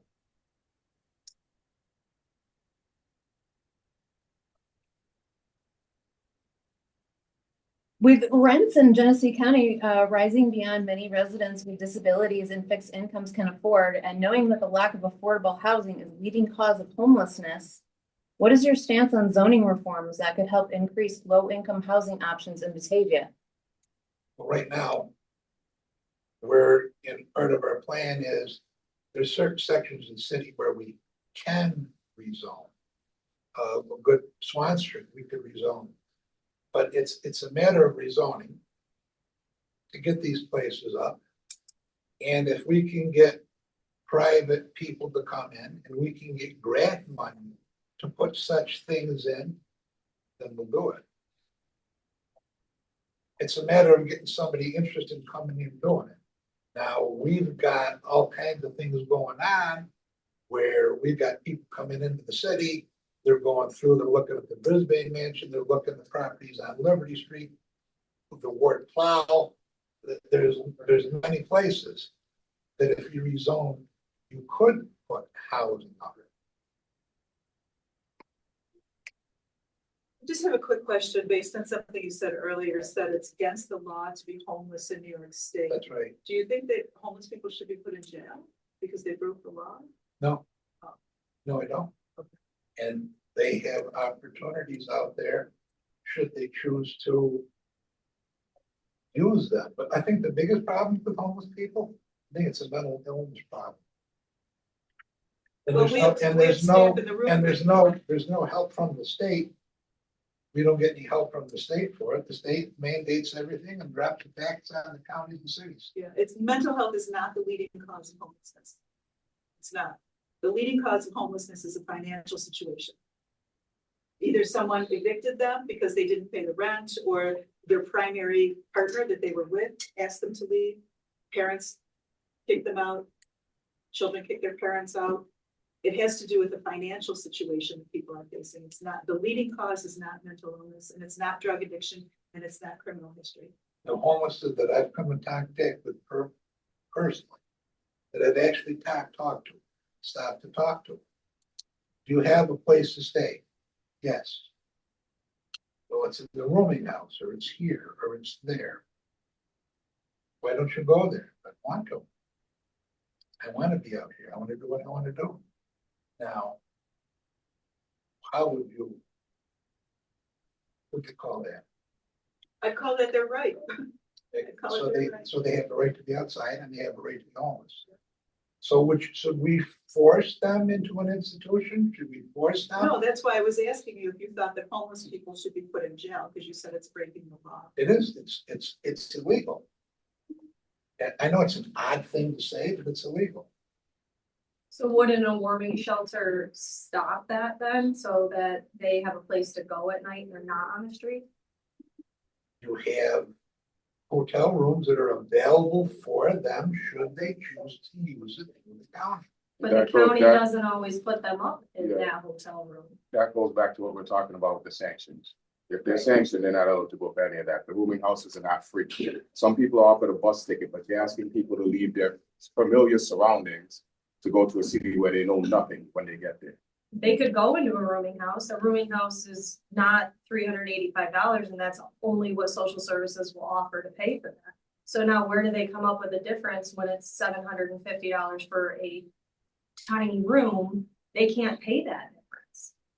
And if they are working and they're paying for a hotel, then all of their money is going into a hotel because it's $500 a week to stay in that place, so they can't get ahead.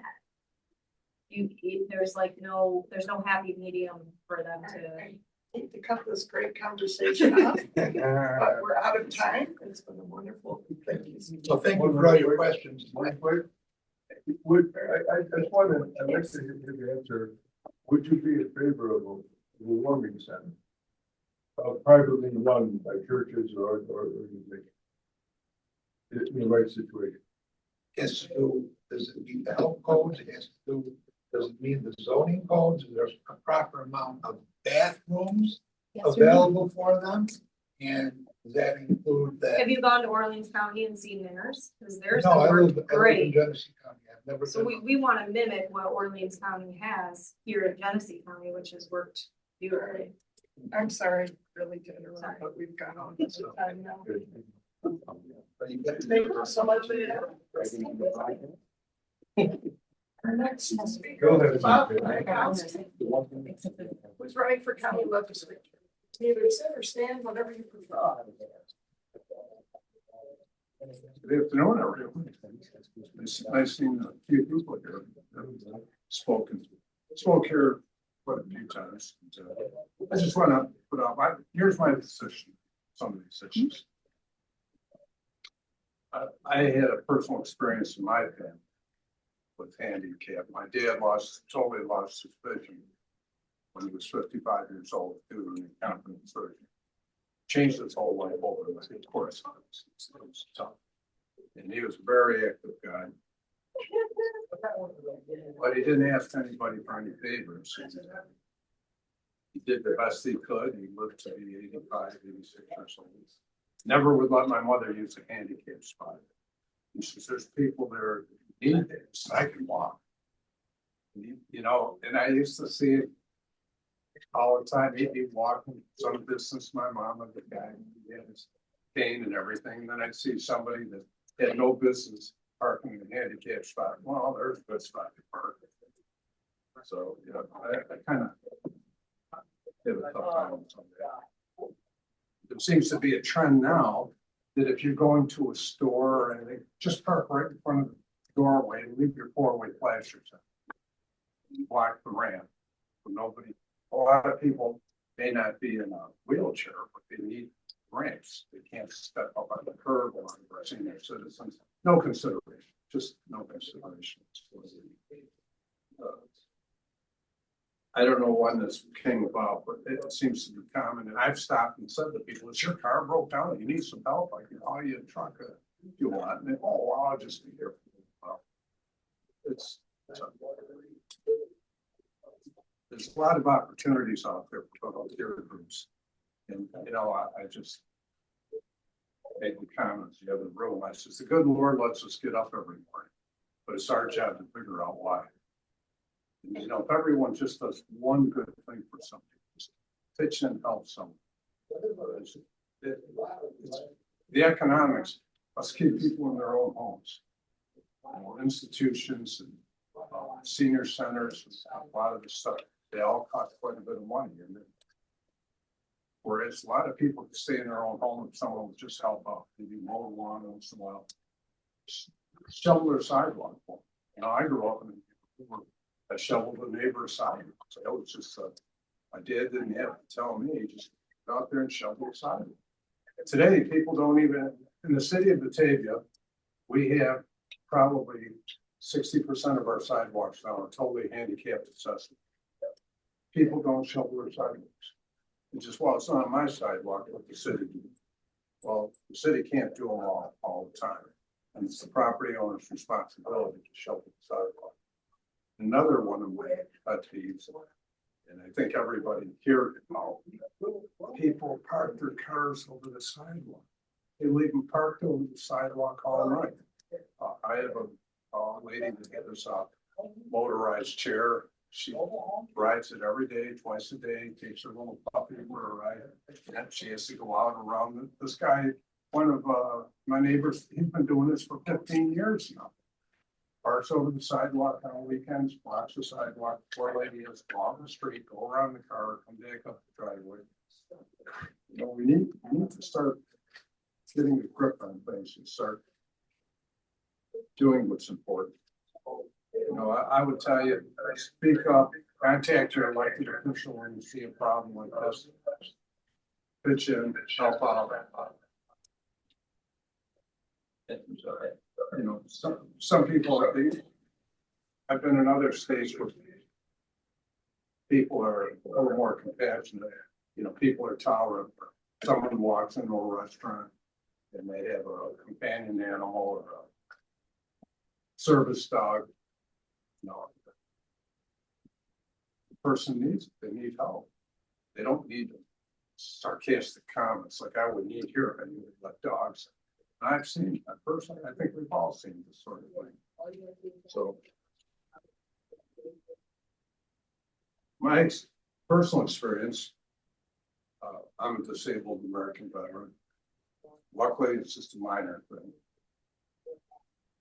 But the VA system is very good at handling handicap. The doors all work good. They have ramps every place. They have people that help. They have people who just run out to help people. You know, and they're really pretty good at it. Best they can. I think we can all learn some lessons and help people. You know, there's a lot of handicapped people. There's a lot of jobs they could do. And they're neglected. They're turned down. It's wrong. So those are my personal positions. And I'm a big supporter of everything you people do here. You know, I've talked that time many times for the years to help with things whenever I can. So anyway, take any questions. You had mentioned earlier, that, you know, that you thought that the good Lord, we should just be helping people, right? And so one of the big things that we have going on here is a debate about a warming center.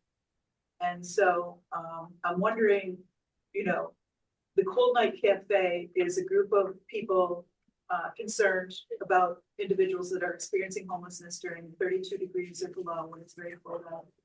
And you know, what's your stance about the Cold Night Cafe opening in the city and being able to be available for people? Was this going to open at the church?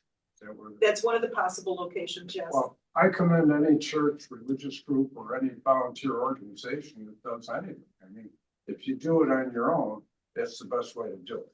Get the government involved. If you want to kill something, get the government involved. You know, I mean, and governments, and I'm not going to ridicule government. Government has to move slow. Government was designed to move slow, to make wise decisions, to give the people a chance for it, to have input, to have public hearings, to see what the majority of the people want. We represent the majority of the people. I've been on city council 13 years. I've seen issues, good ideas get killed.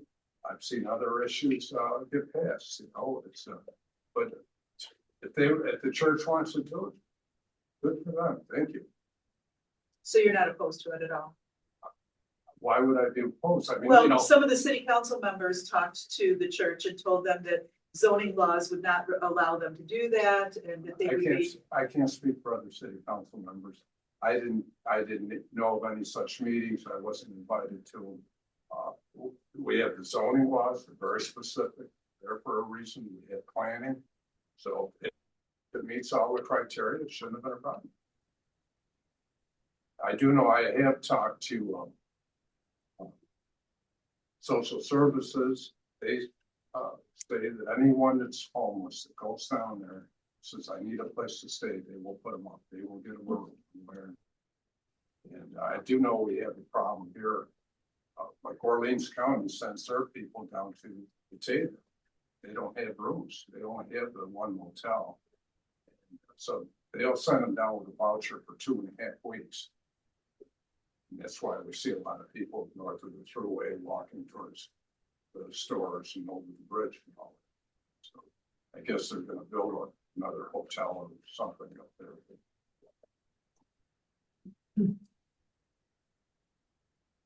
Did I answer everything? You answered my Oh, questions. Any other questions? Why do you want to go from city council to county legislature? Well, I grew up on South Jackson Street in the 5th Ward. I've owned our own home for like 53 years, Union Street, 4th Ward. So it's the 9th district. It's the 2 wards. There was an opportunity to be outgoing legislator announced that he wasn't going to run again. And I said, well, I think I could contribute a lot. We have another young man running for council at large. So it's nice to get some younger people involved. You know, one of the problems we have today, look around, there's no young people involved in anything. You know, and service groups are losing volunteers. I was talking to a guy the other day and he said in his group, he's the youngest guy there, 50 years old. You know, and it's time to move on. And you can stay in a position too long. Elected officials, I think, you just run out of new ideas. You're not, maybe not attuned to what's going on in the community. You spend all your time doing things, but not things that keep you abreast of the situation. So I think I could do some good, you know. I know the district very well. I've seen a lot of changes in the district. You know, I periodically drive down the south side. One of the things I brought up at the meeting, our last meeting, was they're putting all this new playground equipment in Austin Park. I said, I don't want to see the old stuff get ripped out and sold for 10 cents a pound. We have some serviceable equipment. Kibbe Park has nothing. Nothing. You know, I was at a lady's house. I hadn't seen her in several years the other day. And she says, look at this. The children have nothing here. There's, I think, a slide or a swing set or something. They took out everything. They took out the tennis courts. They made it a parking lot. So I was assured that they would look into the possibility of moving some of this equipment. Great. Well, thank you very much. We appreciate your time today. Well, thank you. It's always a pleasure to come here. You guys have a busy day today too. Yeah, we do. We got a full slate. Thanks. Thank you. Our next speaker is here, Brenda Post, who's running for Alex Town Council. Alexander, okay, they shortened it. I know you did. I don't blame you. So thank you for correcting me. You either sit or stand, whatever you prefer. Oh, I'll stand. I'm nervous, so First of all, I wanted to thank you for the opportunity to be here and meet with you today. My name is Brenda Post. I'm running for the Alexander Town Board, along with Sarah Cole, who will be meeting in a few minutes, and Colette Garino running for the town clerk position. We're excited to offer the Alexander voters a choice on the ballot for the first time in, I want to say, decades and decades. It's always been one party running unopposed. This year we have a full ballot, so we're very excited about that. Even if we should lose, we've offered the voters an option, which we think is incredibly important. My entire adult life, I've worked with individuals who have physical, mental, and or addiction challenges. I started off as a secretary at the New York State School for the Blind. I worked in that facility for 16 years. I went to the New York State Veterans Home and worked with the elderly population, again in a secretarial role, but assisted with transporting and things like that. At age 42, my lifelong dream came true when I became a substance abuse counselor. And I worked at what was called JACASA, Genesee Council on Alcoholism and Substance Abuse. I was there for 4 years. I went to Attica Prison. I ran the drug and alcohol program in Attica for 7 years out of the 9 years. I retired, was bored out of my mind. I talked to the dog so much he would leave the room. I knew I couldn't stay retired. And I went back to Jacasa. They took me back. It's now called UConnect Care. A year ago, January, I retired my credentialing, so I'm not a counselor any longer, but I still continue to work in the compliance department. So with policies and procedures and reviewing patient charts to make sure staff is completing their paperwork in a timely manner and correctly and that type of thing. I did want to say if I'm elected, I want to ensure that the town is in compliance with Americans with Disabilities Act. I believe everyone has the right to access all public buildings and participate in all public events. That's all about that I'm prepared to say, so I'm more than happy to take any questions you might have. What are some of the issues that Alexander is facing? Oh my goodness. Major ones. The major issues I think come down to whether or not they had just built a new town building to store the equipment and the salt barn, that type of thing. And they're talking about expanding that. Another issue we had is that our electric bill spiked for a number of months and no one could figure out why that was. It was happening at the town board. I never did hear a resolution on that. But that was concerning, and I know that the Teamsters, which are I think it's all men that work for the highway department, their contract is up right now. And I'm not privy to that because they go into executive session, so I don't know how that plays out. Are taxes an issue? Oh, sure. Just about everybody I've talked to, especially if they're on a fixed income, people are very concerned about their taxes.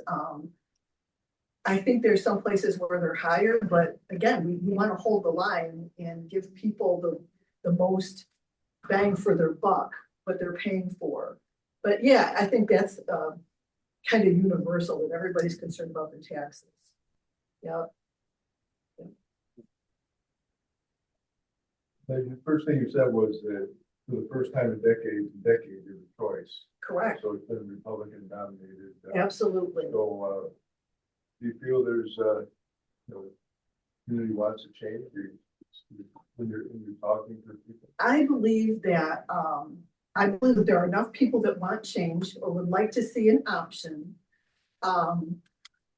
I guess my perception is that sometimes when I go to the board meetings, and I go to the majority of them over the last couple of years, is that everybody's on the same page. Everybody goes the same way, whatever the topic of discussion is. And I think that sometimes when I'm sitting there listening, I would like to see it maybe take just a little bit of a slight turn, that maybe there's some issues that they didn't address that I see as a concern. So I think it's a good idea to have discussions and not always have everybody follow along the same path for every single issue, that it's just always going to get voted through or voted down because everybody's on the same page. And I think that, there's multiple sides to many issues. So I think that's important. And I've had a lot of people, surprisingly, I would tell people I'm running for office and they'd be like, oh, great, Brenda, that's wonderful. And I'd say, as a Democrat, and they go, oh. And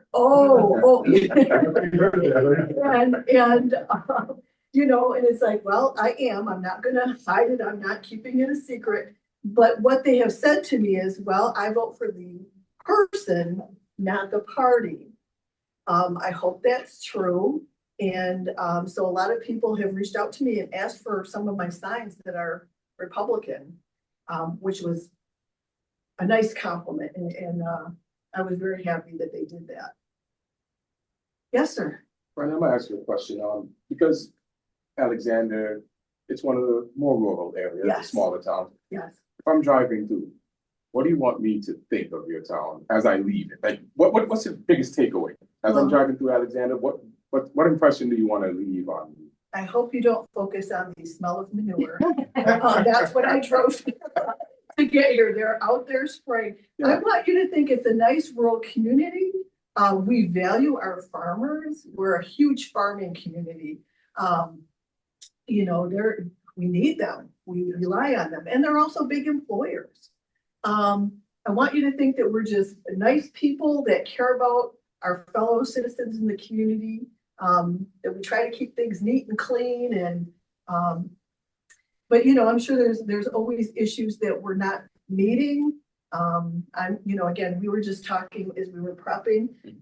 We don't have an accessible door, you know, and I'm forgetting his name, Todd. Yes. Todd was explaining some of the possible potential solutions we could come up with that wouldn't be as expensive as the $10,000, you know, electronic door. So yeah, I think most people don't think too much about Alexander. We have the steam engine show. We have the best pizza place in the whole wide world, right in downtown Alexander. You know, we're small town, regular people. What's the name of it? J Dubs. Okay. Oh yeah, best wings, best pizza. So we have good food and good. Can I write that down? Oh, well, you won't. I've never been there either. Oh, you have. You won't be disappointed. Look, I'm always driving through on my way to like Attica Beyond, so I might have to stop there. We also have Baldwin's, which is a new place, and we're excited. I mean, we had no food places. And now we're up to 3 if you count the deli. So things are improving in Alexander. Yeah, we don't have a lot of business. The town is currently doing like a townwide audit. They've got a committee of like 20 people. And they're trying to find out from people in the community how they want the village, or not the village, how they want the town to go in the next 10 years. I'm not sure if the people in the community want to see more businesses. I don't know about that, but if they do, then I would support that. If they want to keep it just small and local, I would support that too. I mean, local is pretty cool. I mean, Yeah. everyone knows each other. You kind of grew up We there. do. You know the needs of others. Oh, we do. Do they still have the Tops grocery? No. That's well, That's it's right Attica. It's right on that line. So I get Everybody thinks confused. it's Attica, but it's really, I think, in the town of It's Alexander. right on that line after Yeah. you go past the school on the opposite side. Yeah, going thank out there, goodness it's still there. You know, that's a huge need. But it is really nice that we have the Corner Deli and Baldwin's that carry. Baldwin's actually has meat. Oh, yeah. They have their own butchered meat there. Where is that located? That's on Route 20. As soon as you go up the Cloverleaf to head towards Darien. Yeah. Oh, okay. It used to be an old gas station. Yeah. Yeah. Okay. Okay. Yeah. Maybe you could double the tour guide. I could. I lived there most of my life.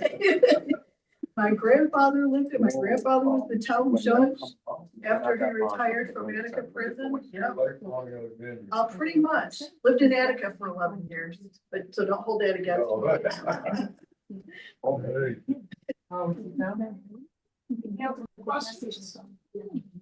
Well, go to J Dubs, you won't be.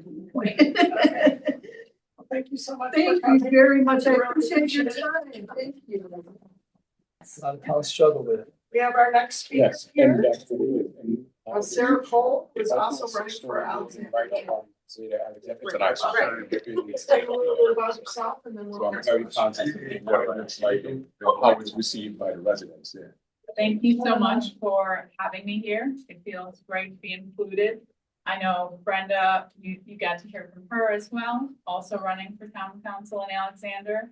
And we're both excited to be part of a very exciting year. Usually Alexander elections are uncontested.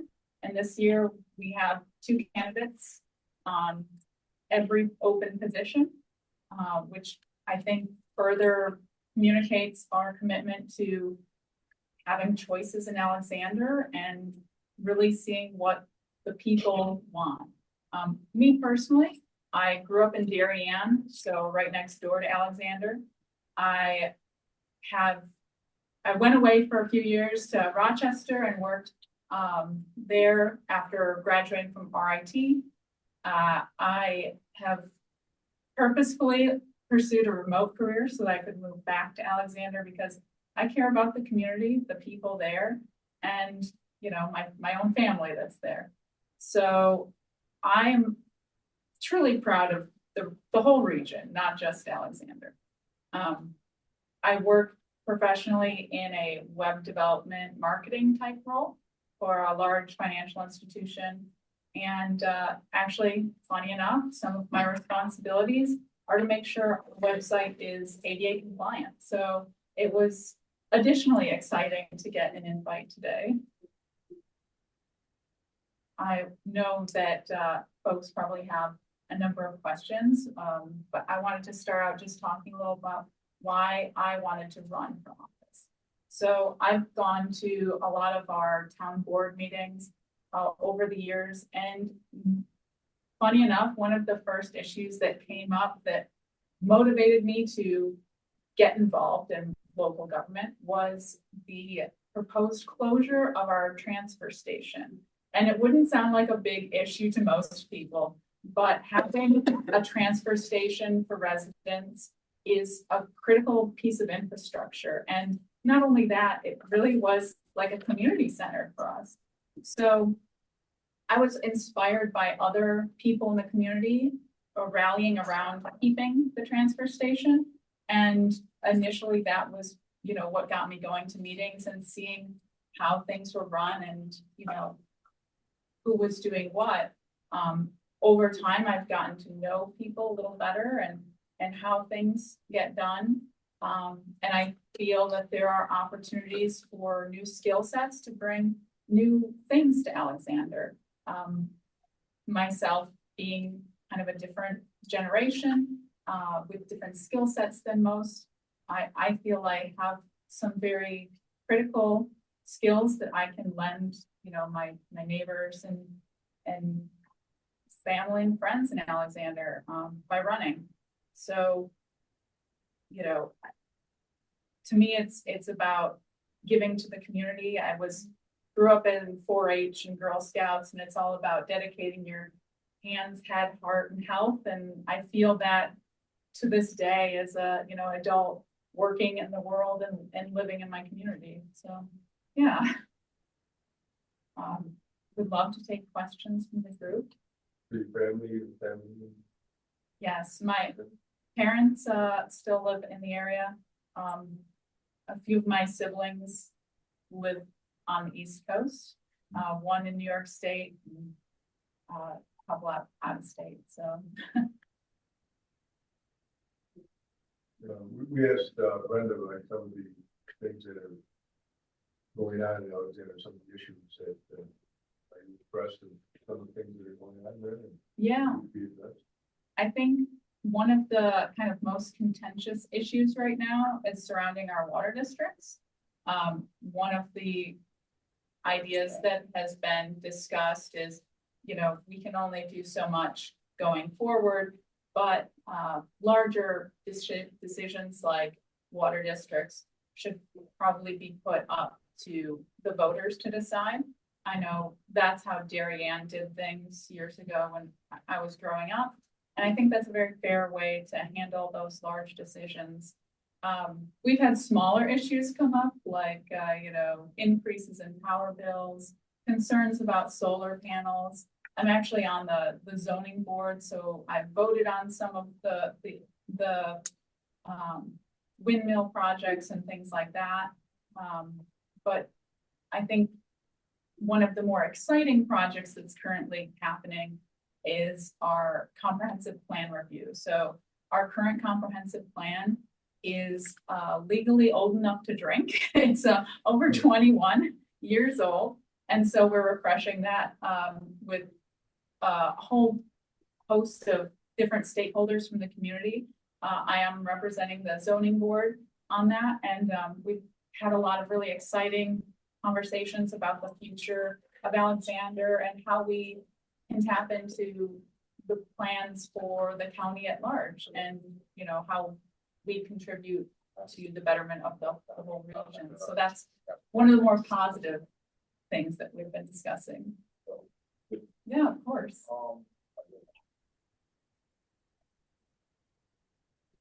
Other thoughts and questions from the group? Is it much homelessness in the area of Alexander?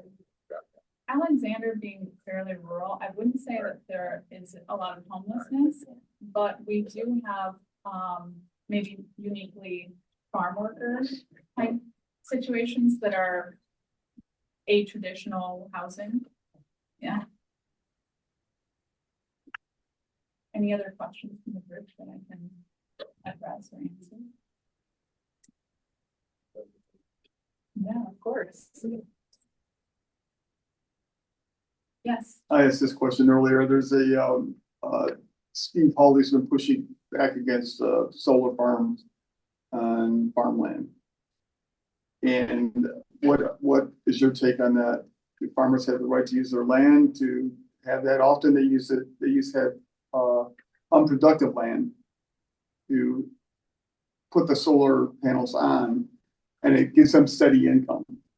So if there's a wet season, dry season, everything evens out. They have that money coming in to help keep them going, especially for small farms. What's your opinion of that? Yeah, I think there are a couple important things in there. So our Alexander's current stance allows for 2 contiguous parcels, each at 10 acres for solar panels. So a landowner could have essentially 20 acres of solar for their use, and that's within our laws, and I think that's very acceptable. Additionally, I think that you're right, farmers need opportunities to generate additional income when the land itself is not able to be farmed or there's bad weather events. I think there's some other options that folks have brought up and that are fairly interesting aside from just solar panels and wind turbines. The additional option that has been discussed is land conservatories. So you can sell not the land itself, rights to preserve wildlife and nature in general, essentially saying, I won't log this, or maybe even as simple as I won't turn this into a housing development. And the conservatories do pay farmers for that. So I think to the wider kind of theme of my candidacy, I want to bring together many ideas to find solutions to problems. And so I don't think it's as simple as yes, solar panels, no solar panels, but thinking a little outside of the box to make sure we've got a solution that fits the community and the individuals. Any other questions? Well, thank you very much for coming. We really appreciate you being here. Thank you so much. Thank you. I'll try to sit first. Okay.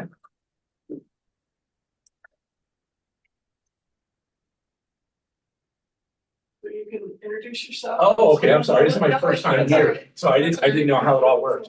Well, first thing I wanna thank, okay, I wanna thank Independent Living for having this event, because it is rare in today's environment for people to get together and have a discussion. You know, so much of politics is social media and just sniping and memes instead of having thoughtful discussions. And already by coming here today, you know, I learned a lot talking to Todd, you know, about the services offered here and just the larger environment. I'll just have to introduce myself. My name is Michael Blitz, and I'm running for Genesee County Legislature to represent Pembroke, Darien, and Corby in the Genesee County Legislature. I've lived in Genesee County for 22 years with my wife and daughter. It is a fantastic place to live. Why am I running? Because most races in Genesee County are uncontested. And you know, the current legislator, Gordy, is fantastic. He's doing a great job. But last cycle, there were no contested races for the Genesee County Legislature. It doesn't mean the county legislature is doing terrible. It just means there's not really an opportunity to have a discussion and to talk about issues and have a functioning, you know, democracy. So, and you know, full disclosure, I am the Democratic chair of Genesee County. And it's my job to try and get people to run for office and, you know, make a give and take. So, why not run myself? It's actually not that hard to get on the ballot. It's a lot harder to win. But I wanted to give voters a choice, and there are some issues I care about. I learned a lot today, housing is an issue. The taxes are an issue, property taxes, are insane. I'm a Democrat, I still don't like paying taxes. I want them used for a good cause and used efficiently. Some of the issues that I've been talking to voters, the stamp project, I don't know if you're familiar with that in Alabama, we spent a lot of money on that. And at some point you have to say, stop throwing good money after bad. That doesn't mean GCEDC Economic Development is a terrible agency. It does a lot of good. It's kept a lot of businesses here. I was able to volunteer with the Glow With Your Hands event a few weeks ago. It was fantastic. Like, people say kids are terrible. Kids were awesome at that event. It was so well run, so organized. It was great. But when you have an organization like Economic Development, where they make more money on more tax breaks they give out, the residential taxpayer is at the brink. And we give whatever businesses whatever they want, basically. Does GCEDC ever say no? So if I were to be elected, I would ask our representative on the GCEDC board some of those questions. My wife says I need a new hobby. I love meetings. I love participating in government. I'm a former Darien Town Board member. I'm a current Darien Zoning Board of Appeals member, and I'm also on the Corfu Library Board. I just enjoy participating, being involved in doing things. You can see I could talk all day, but do you guys have questions? I mean, I'm supposed to answer questions, right? Yes. Or just not do a 3-hour sermon or something.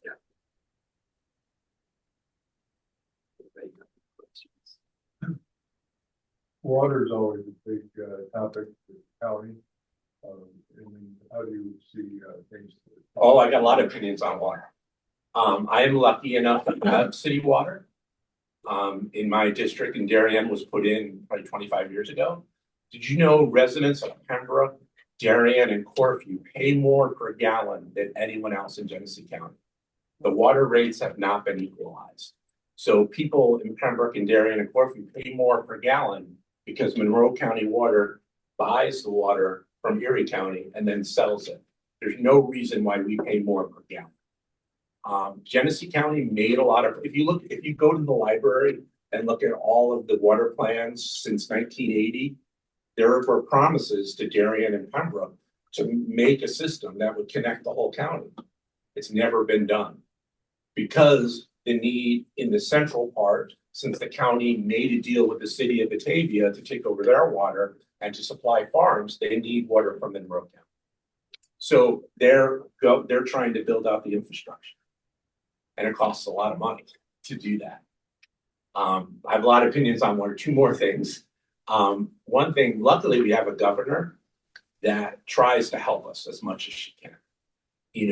It's funny, if the governor acted like the president and was retribution to areas that didn't vote for her, Genesee County would be in a lot of trouble. You look at the town of Bethany, they were having a drought and she's given them a lot of money. But some people don't want water. When I was on the town board in Darien, there was a referendum on whether to extend water all over the town. And as a board member, I thought it was a good idea. A lot of people didn't because it's really expensive to put in city water. But we put it to a vote of the people and they decided they didn't want a town-wide water district. We move on. So did I answer your question? I hope. Yeah. Okay. What do you think you'll bring to the legislature? The legislature, I read the minutes and I look at the things, there's not a lot of discussion. It's majority. It's all Republicans. There's not a Democrat on the board. I think I would bring experience and a different perspective and asking questions. I have a government, I've served on the Darien Town Board. I've been involved with the planning board, the zoning board, with the library. I'm involved in the community, but I think I would ask questions. Some things I would do differently. I would live stream the event, live stream the sessions, maybe have a Saturday session. I did see they've moved the time back to start later, which is nice Because, before it was earlier in the afternoon, and it's harder for people to attend.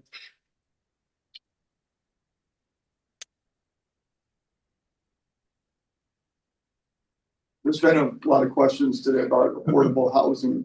What would you do as a county legislature to expand affordable housing or try to make it, so people could live? Yeah, we need to build more housing, and Genesee County is actually doing a good job. They have a smart growth plan that they put out and try and focus growth in certain areas, that have the infrastructure to build it. It just costs money, but we need to do it. What I don't want is Genesee County to be overrun with subdivisions or houses, because we do love the rural nature. But then on the other hand, we do need new housing stock. I was looking at information from Todd. We have an aging housing stock, and I love what independent living is doing to help make some of the current housing, updated. So some grants to keep people in the houses they are, while also facilitating new construction where it's appropriate. So while we're talking about housing, what are your thoughts on a warming center in Genesee County? It's a great idea. I know when I was on the Darien Town Board, when it got cold, we opened up Town Hall. Unfortunately, a lot of people it wasn't really used. So part of it, I think, is getting the word out, so people can attend, and get the resources they need. Did you have an issue with that because it was like volunteer based for people to be there when it needed to be? No, I open? was there with the clerk during one of the, I forgot which storm, one of the storms where we implemented that, and nobody came, but we were happy to be there. We're elected to serve, and obviously it can't be 24 hours a day, but I do think, I get there's some resistance to putting something in your name. People are always afraid of change, and it's very hard to do, but it is something that's needed. Yeah, and I know we would like it, where Code Blue can step in and help that. So good to know you're for that. Okay.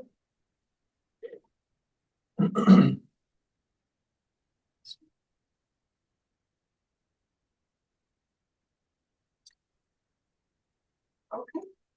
Anything else you'd like to add? No matter who you vote for, just come out and vote. And if you ever want to run for office, do it. There's no secret code or handshake you need to get involved. There's room for everybody. Our next speaker is here, John Borrell. Introduce yourself and then open it up for. Yes. That's some questions. Good afternoon, everyone. Thank you for being here. Appreciate it.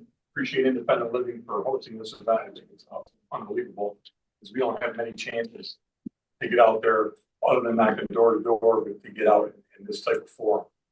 A little bit about myself. My name is John Borelli. I grew up in Leroy. I went to high school here in Batavia, graduated from Notre Dame High School, and then I went on to the University of Dayton, graduated with a bachelor's in industrial engineering. I was just talking to Todd back there, and he asked me why I wanted to get involved. First of all, I'm running for county legislator, District 9, Wards 4 and 5. If you're not familiar with the wards in particular, Wards 4 is basically south of Main or north of Main Street between Oak Street and the track. And Wards 5 is like from South Main to Pearl, to the backside of the south side of Batavia, Jackson Street, Kitty Park area. So I'm in a unique situation. I live in Ward 4 and I work in Ward 5. So if elected, every decision I'm part of affects me one way or the other. Why I got into this and why I decided to run. Years ago, when I was in high school, my father was the Genesee County legislator representing Leroy for many years, up until his death. And he always, I saw the passion he gave, I saw the enthusiasm that he gave, and I saw the vision that he had, where he didn't exclude anyone. He was there for everybody at all the time. It was an impressive thing for a young guy at 18, 19 years old that thought he knew everything in the world, but then soon realized he didn't. But he wanted me to get involved in politics, and I always promised him I would. And years go by, you get married, you have kids, you try to establish a career. Well, here I am. I find myself in this unique situation where in this day and age where you could sit home, you could sit in your restaurants or your bowling alleys or wherever you want to be and complain, or you could say, I'm going to take the gloves off, I'm going to get my hands dirty, and I want to help. Anybody that knows me or has known me knows that I've been involved in many things, a lot to do with the youth and not only in our area, but I was involved in a youth organization in Rochester for many years. But more importantly, I'm blessed to have 2 daughters. My oldest has 2 children, so I have 2 grandsons, 4 and 1. And my youngest is expecting her first one in April. So when I saw my oldest grandson being born, it was the epiphany of my life where I said, I don't want this kid to leave Batavia. I don't want him to have a reason to leave Genesee County. I want him to stay here. I want to give him something where he can say, this is where I want to live. So that's the reason at this point in time, I decided to jump into the ring and get involved. Another part of it is, for many years, I was privileged and blessed to coach football here at Notre Dame High School for many years. And it's nothing more exciting and makes me proud is when you go somewhere and you run into a kid I coached in 2001 or 2000. And he still calls you coach, and then you get caught up. How you doing? He's married. He's successful. He's doing well. He's living in Arizona. This one's living in Florida. This one's living in South Carolina. Nobody's living around here anymore. I'm very proud of what they've become. I'm very happy for them, and I think they're doing outstanding things in their communities. But where are these people going? Why don't they want to be here and be involved? So that's why I'm throwing myself into this. I'm excited about the opportunity. I'm very hands-on, very involved type of person, so it's not going to just sit back. I like to digest the information as best I can and formulate an opinion to the best of my ability, excuse me. But more importantly, I want to help everyone. All right, we have District 9 wards 4 and 5, but also what we do affects the county. In a little way, it involves with the city. We have to be hand in hand with each other a little bit. So that's why I'm trying to do this. That's why I think I would be a valuable asset to this community, because I have the passion, I have the drive, and you know I have not served on any political position prior to this, but I think now's the right time where we don't need a politician. I think now's the time we need somebody to come in with an open mind and somebody that cares. So that's why I'm doing this. Thank you for your time. I'll be happy to answer any questions. Yeah. So are you aware of the current homeless issue around Genesee County? Yes, I am. Okay. What are your thoughts on a cold night cafe or a warming center in the county? Well, I think we definitely need one. Where I live, a homeless person lives behind my house, has been. I feel horrible. One of the misunderstandings, I think, now correct me if I'm wrong, everybody thinks they're drug addicts or they're troublemakers. It's not. It's an economic situation, I think. I might be wrong, correct me if I am. Oh, you're correct. If they had $1 million in their pocket, I don't think they'd want to be homeless. But they're proud. They're proud people. All right. So it's nothing wrong when I go down there and I put something there for him when he goes there at the end of the night. He has something he doesn't know it's me. He doesn't need to. And I'm not gonna tell you where it is. I'm gonna figure it out. Well, you're welcome to tell them to come in. But you know, there's been a few times where I've seen the police come to shoo them out. I think the police do an outstanding job. But I always say it's under control. And let them eat, not bother him. But we do need those warming shelters. All right, we need cooling shelters too, as the elderly. That's just as bad. And there's a lot of scuttlebutt in the city about a warming shelter, possibly in a church here. And then once you start throwing out places where you want to have it, then it comes zoning rules, this issue, that issue, it's all why we can't. Let's change that. Let's get rid of that mentality and start saying, how can we? Let's get it done. They're human beings and they deserve to be treated like that, and they deserve to have that opportunity. there's always funding issues, there's always that, there's so many hurdles, but let's stop saying I can't figure out how we can, but I think we should have them, should have more of them. And, because obviously transportation is usually a problem. So yeah, you might have one on this side of town that doesn't help on the other side of town. You know, my oldest daughter here lives here in Batavia, she's scared to go to one of those clothing drop-off boxes in front of one of the churches because there's somebody living inside it. I said, don't be scared. Don't be scared. Right.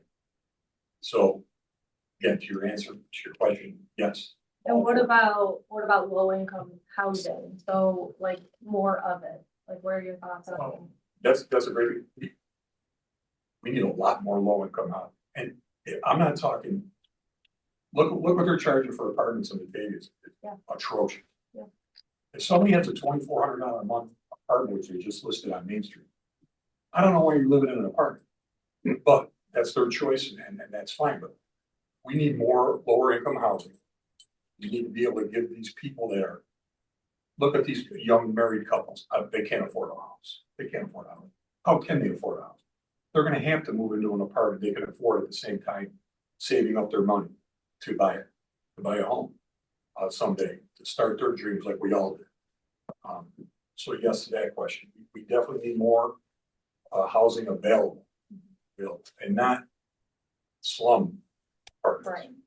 All right.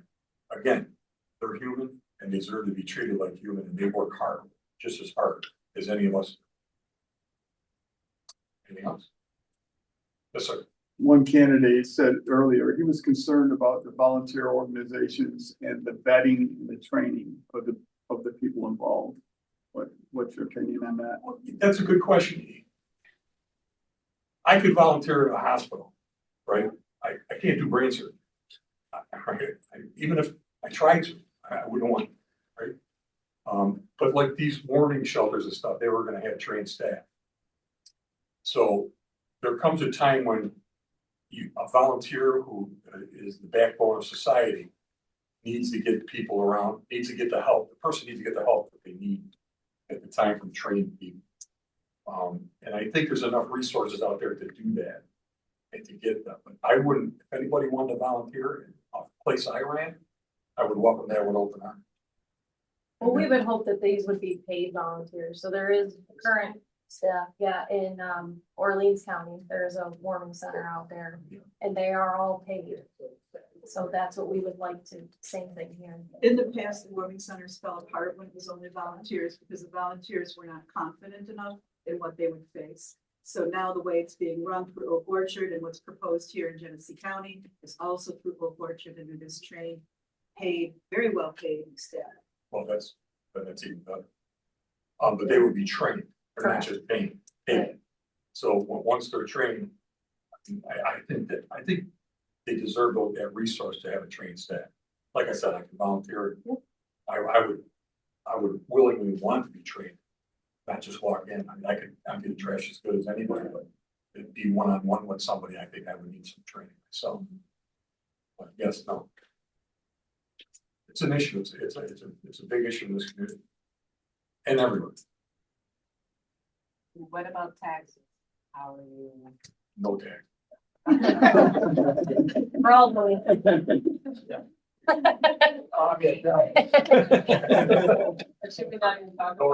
Somebody write that down. No, I mean, taxes are always a hot line. If we said my tax money is going to here and you like that idea, people are like, all right, get my money's worth my tax, but then when tax money is going to this, and you're like, we don't need that. I don't have any kids. I don't need that park. I don't need that Genesee County Parkway out there to be mowed so nice all the time. I don't need it. And then, but taxes are taxes. They're always going to happen. But what we can do is control them. We could look for other revenue sources if possible. Like a dog park? Love a dog park. I'm sure this community would love them too. Yeah. But anything but it costs money. So you have to be fiscally smart when you're making these decisions. And you can't think it's just about you. You have to think about what's needed for the community. And that is something that would be needed.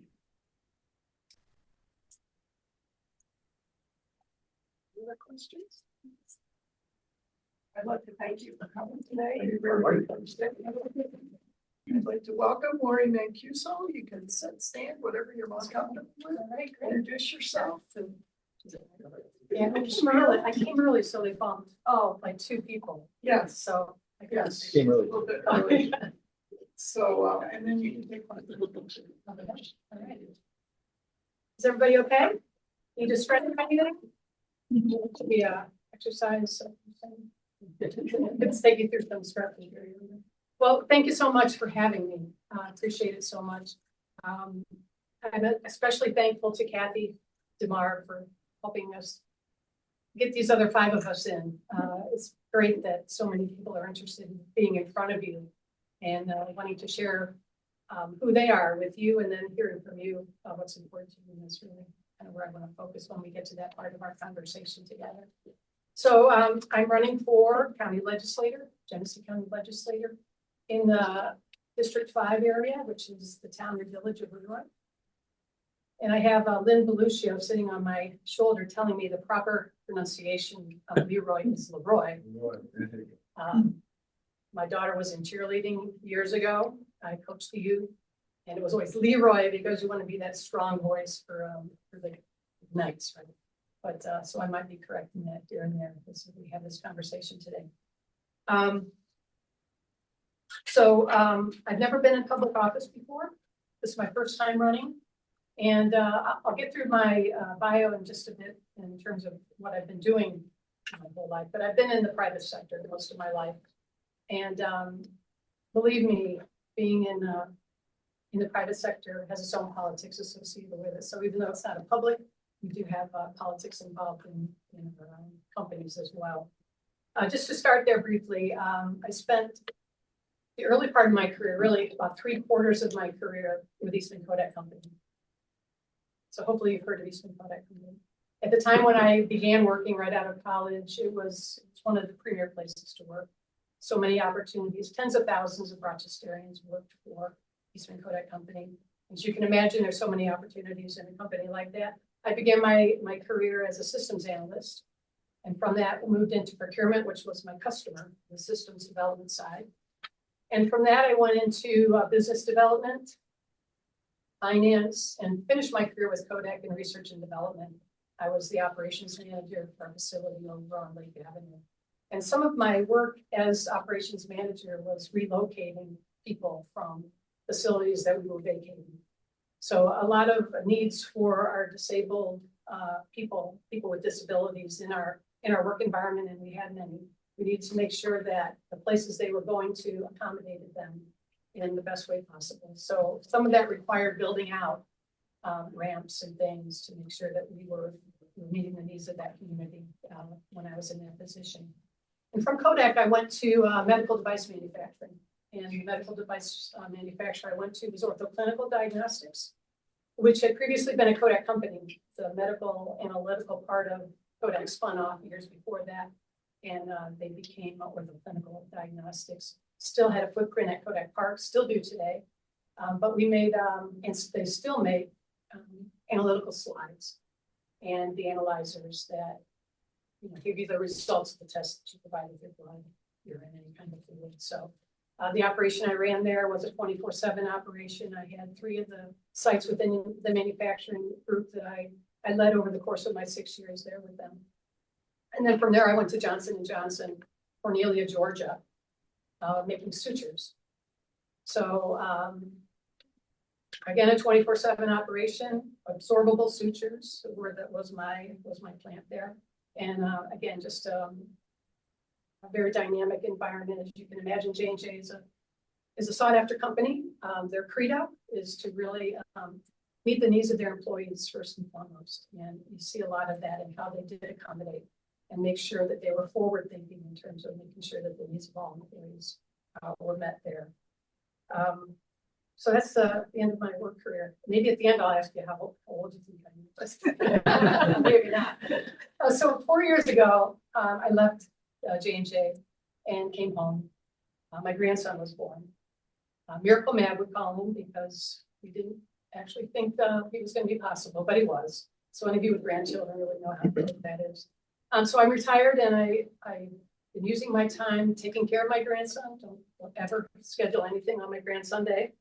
And I got involved with town and village politics. So I wanted to learn what was going on locally to me. When I was working in the private sector, I was looking for a job.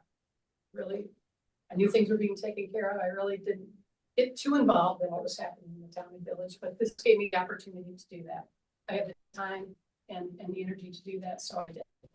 And what I learned as a part of this, engaging with the village in particular, with their comprehensive plan, I was lucky to be a part of their steering committee, is that there was disconnection with the county legislature. Didn't feel listened to,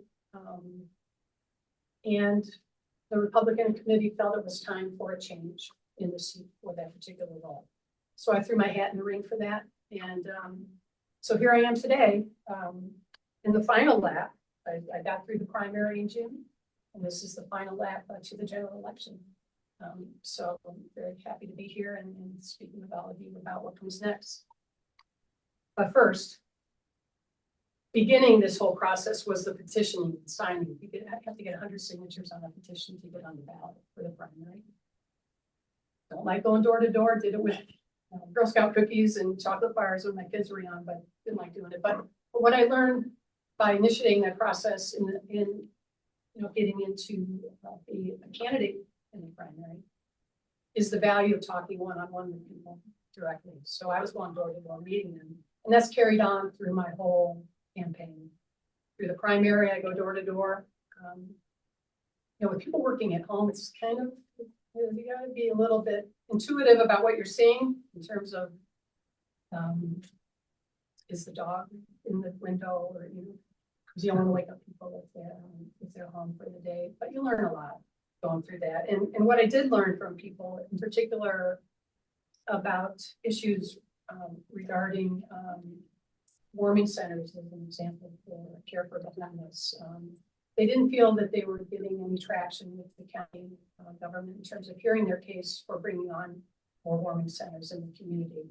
And with the homeless, I think the stat I saw since pre-pandemic to now, roughly has gone up about 25% between sheltered and unsheltered people requiring support.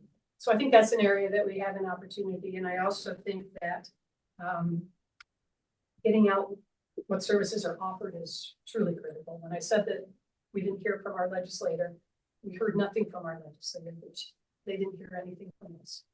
So we need to bridge that communication gap, because of what I heard from people is that they have needs and they don't know what services are available to them. All the towns have Facebook sites.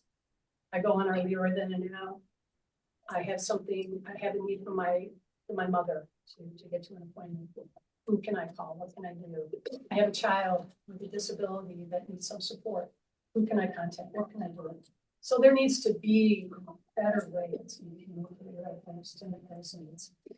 And what I've also learned when I jumped into the primary, just wanting to learn more about county government, is and Gordy can correct me if I'm wrong, but there's 26 county departments, and there's 3 standing committees that the legislators play a role in, and they're also chaired by a legislator.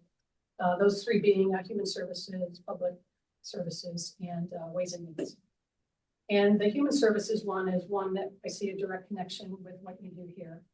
Departments in there include mental health, social services, Office of the Aging as an example. So I'd like to see how we're connected. Are we connected? So those are some questions I have for you. Are there things that we can do better to connect better together? That's definitely on my mind. And when I look at the website, the pillars of advocacy, housing assistance, and the transitioning from hospital, nursing homes back home, keeping people in their homes. I mean, that's a very important part of what you do here. And I see that overlap with these departments as well. So I want to see how we can partner better than we may have done in the past. So really, for me, one of my top priorities is communication and engagement. The work is the work, do the work, but it's important to engage our communities and make sure that they're a part of what we bring to the legislature. So more than anything for me today, I want to learn from you. what matters to you, what are some of the challenges that you have here that we can work together on, and that's really my main message. How can we work together to serve the communities that we have, and hopefully, in my case, may have the opportunity to represent in the future coming forward. So, with that, I'll open it up to any questions you have, and feel free. Yes. Thank you for doing the research about who we are and what we offer. That's much appreciated. One of the things we haven't talked about yet today is something that is affecting many, many people who are trying to stay living in their homes.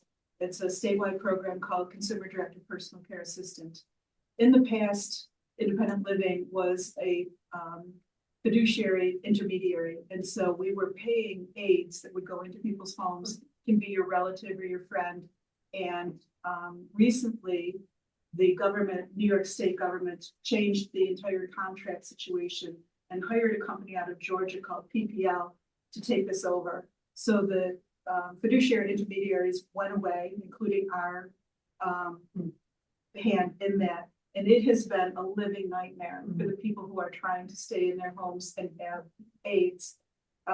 There's technology involved for logging in and out of your shifts, and there are deadlines that are unreasonable to make about if your aide has to have their own physical done, and those physicals have to be put into a database. And you're talking about people, the employer of record is actually the person in the house. So they're the person who has to approve the shift. If that person in the home can't approve the shift, their aide doesn't get paid. And if they don't get paid long enough, they stop coming. So you're jeopardizing people's lives. Sure. Have you heard of that situation? I have, and I'll tell you first how I learned about it, and then another tangent to that.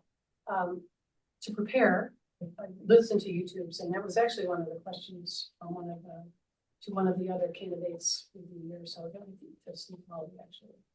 But I also have a neighbor who's in that system, so she works with folks in their homes. She's very frustrated with what she has to deal with, what her client has to deal with. She's ready to pull her hair out about that. And why we're sending money out of our state when we could be employing people to do this work locally frustrates the heck out of me. Why would we do that? Whose decision was it to make that change that is hurting the employment of our local area actually, and the support that those people are getting. So I want to dive into that. I'm surprised that a change hasn't been made. You can save that question for Gloria as well. But it would be my preference to do what we can to bring that back to the local, to bring it to an organization like this to manage that for the clients that need it.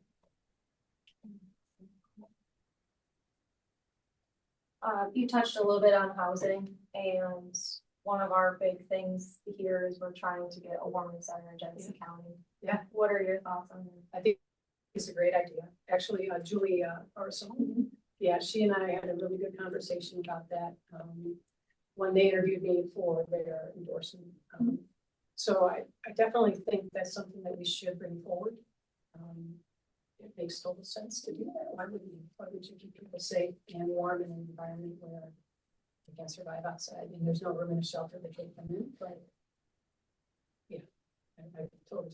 And what are your thoughts on building more lower income housing for people that can't afford the rents that are out there now, which are more than most people's mortgages? Yeah, so that's an area that I want to dive into with the Economic Development Center, because I know that they're involved in a lot of development for those people aging, but have they focused at all on that other subset of population that need the housing, the lower income group? So I would poke at that with them, because they do have the resources, the money perhaps to put into something like that. And that's where I'd see a partnership with us and Economic Development Center to do some investment in the area. So it's something that you would be for? Yes, absolutely. It's definitely a gap that we have. Yeah, and there's a possibility that people with a Section 8 voucher that utilize that help to pay towards their rent, that could be going away. So now you're gonna have people that have no subsidy value.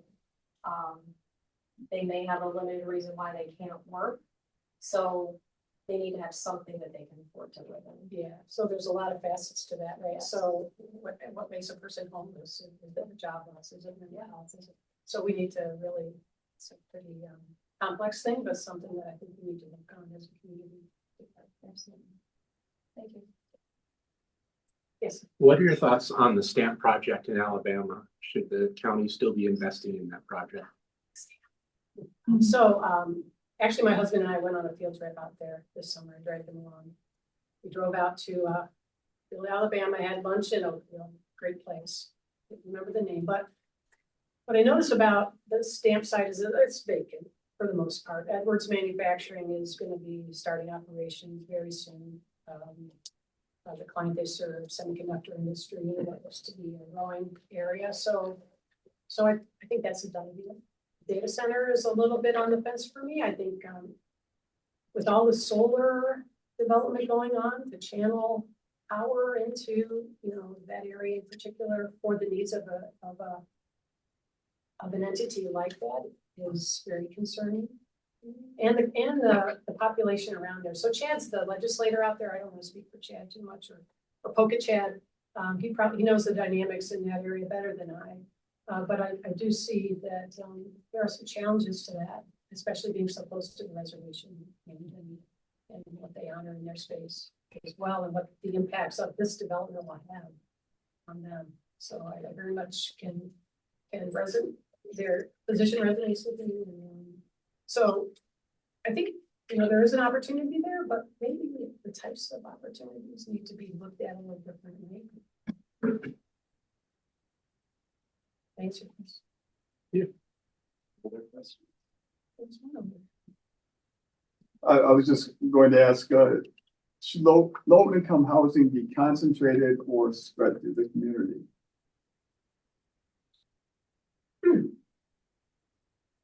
I can see advantages to both. If it's in a location that's centralized, I think that you could support there better than mingling it amongst the rest of the community. Going through the comprehensive plan for the village of Leroy, for example, we engage the community in terms of what kind of housing we want to see developed and where it should be developed. So we highlighted where those development areas specifically should be for the type of housing. So I hope that communities are looking that far ahead and doing that. But again, I can see work both ways. And I see it's really up to the villages and the towns to define that and what we can do to support them, how they think that should go within their community. Okay, thank you very much. Okay.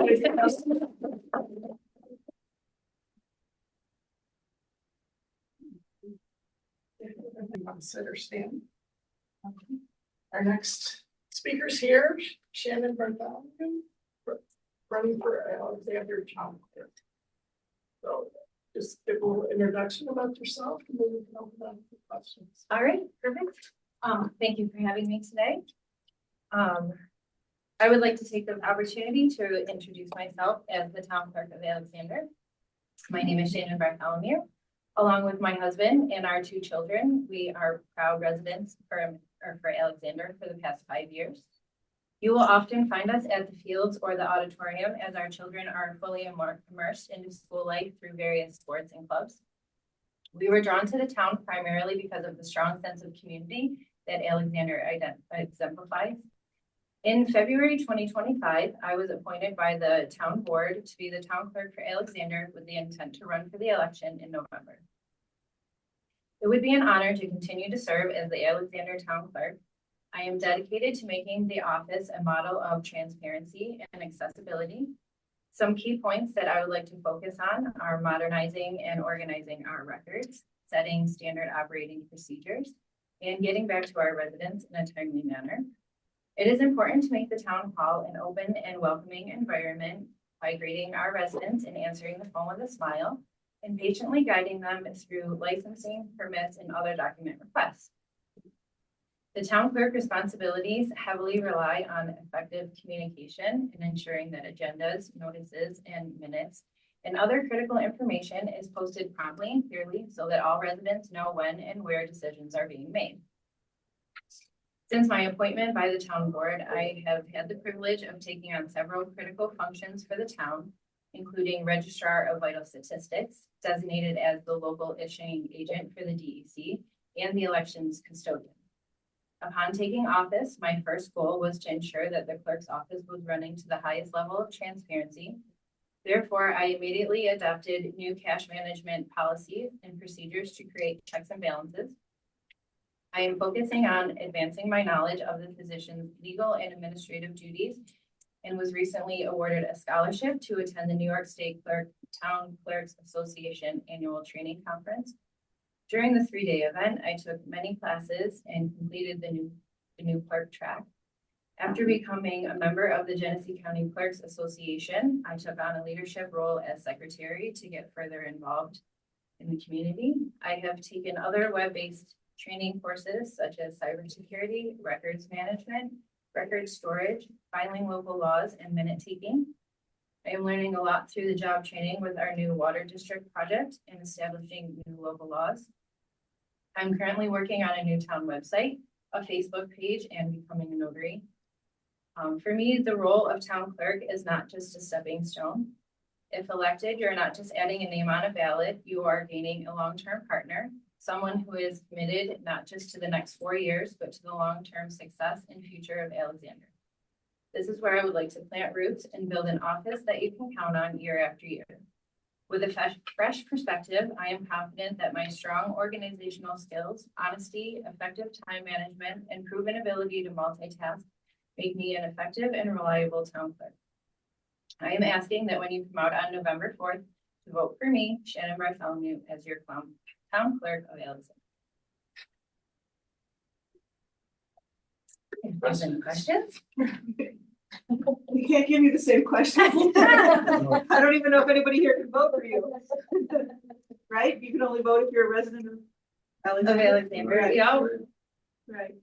Yeah, but we felt it was important to come out and get the message out for all of our candidates that are running. We do have a full ballot this year, so just trying to get out and get as much information about our candidates as possible. Yes, it's very thorough. You're doing a great job. Thank you.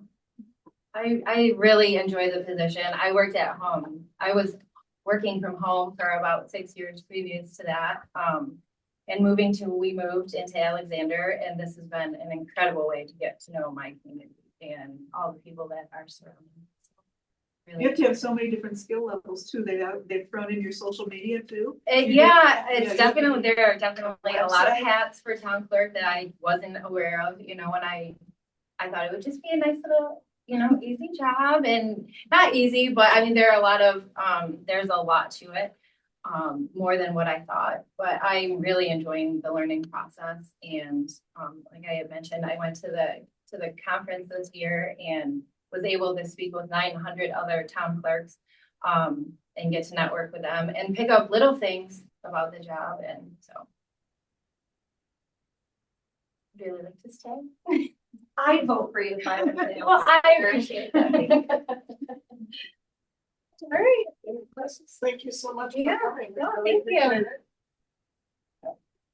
We have our next speaker. Already here.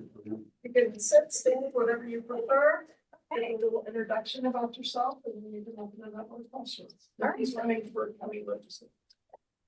So, hi guys, my name's Nikki Calhoun. I am from Leroy. I am currently running for county legislature, District 5 for Genesee County. One of my big topics is going ahead and trying to reinforce the reimbursement rate that our current agencies get from the state, Medicare, special education programs, all of our state mandated programs that our county has to go ahead and budget in every year that seem to have a little bit of a delay on their reimbursement, so that we can try and have a more balanced budget in terms of getting things paid for in a more timely manner instead of having to offshoot it. looking at helping our senior population age in place with housing and incentives, and making sure that our mental health and our special education programs are fully funded here in Genesee County. So those are three of my main points that I have been talking to folks about, as well as our local issues such as getting water to the last four corners of our area and making sure everybody has equal access to those utilities. So I guess. Can you talk a little bit about yourself? So I have three daughters, two 21-year-olds and a 15-year-old. We have lived in Leroy since 2014. Before that, we were in Trevilian. Husband and I have been together since high school, so living, working in the area since then. SUNY Brockport graduate. Started off my career in pharmaceutical sales and as a technician. Worked with the American Red Cross for a number of years with the emergency management program and helping our unhomed individuals finding housing here in Genesee County. And I've been in the medical field in one capacity or another since high school. So I've done everything from, like I said, pharmaceutical sales and as a technician to home health work, and then I went into consulting work for a while. Now I'm back as a hospital liaison. You had mentioned earlier something about aging in place and incentives. Can you say more about what you were meaning? So a lot of our houses in our area, you know, being in a rural area, a lot of our houses, we have a lot of the old farm homes, a lot of the old Victorian homes. They're not quite compatible for somebody who might be aging a little bit. So what are they looking for? They're looking for something maybe a little smaller, maybe something a little single story. In Leroy, we just had, I don't know how many, I think it was 20 patio homes built.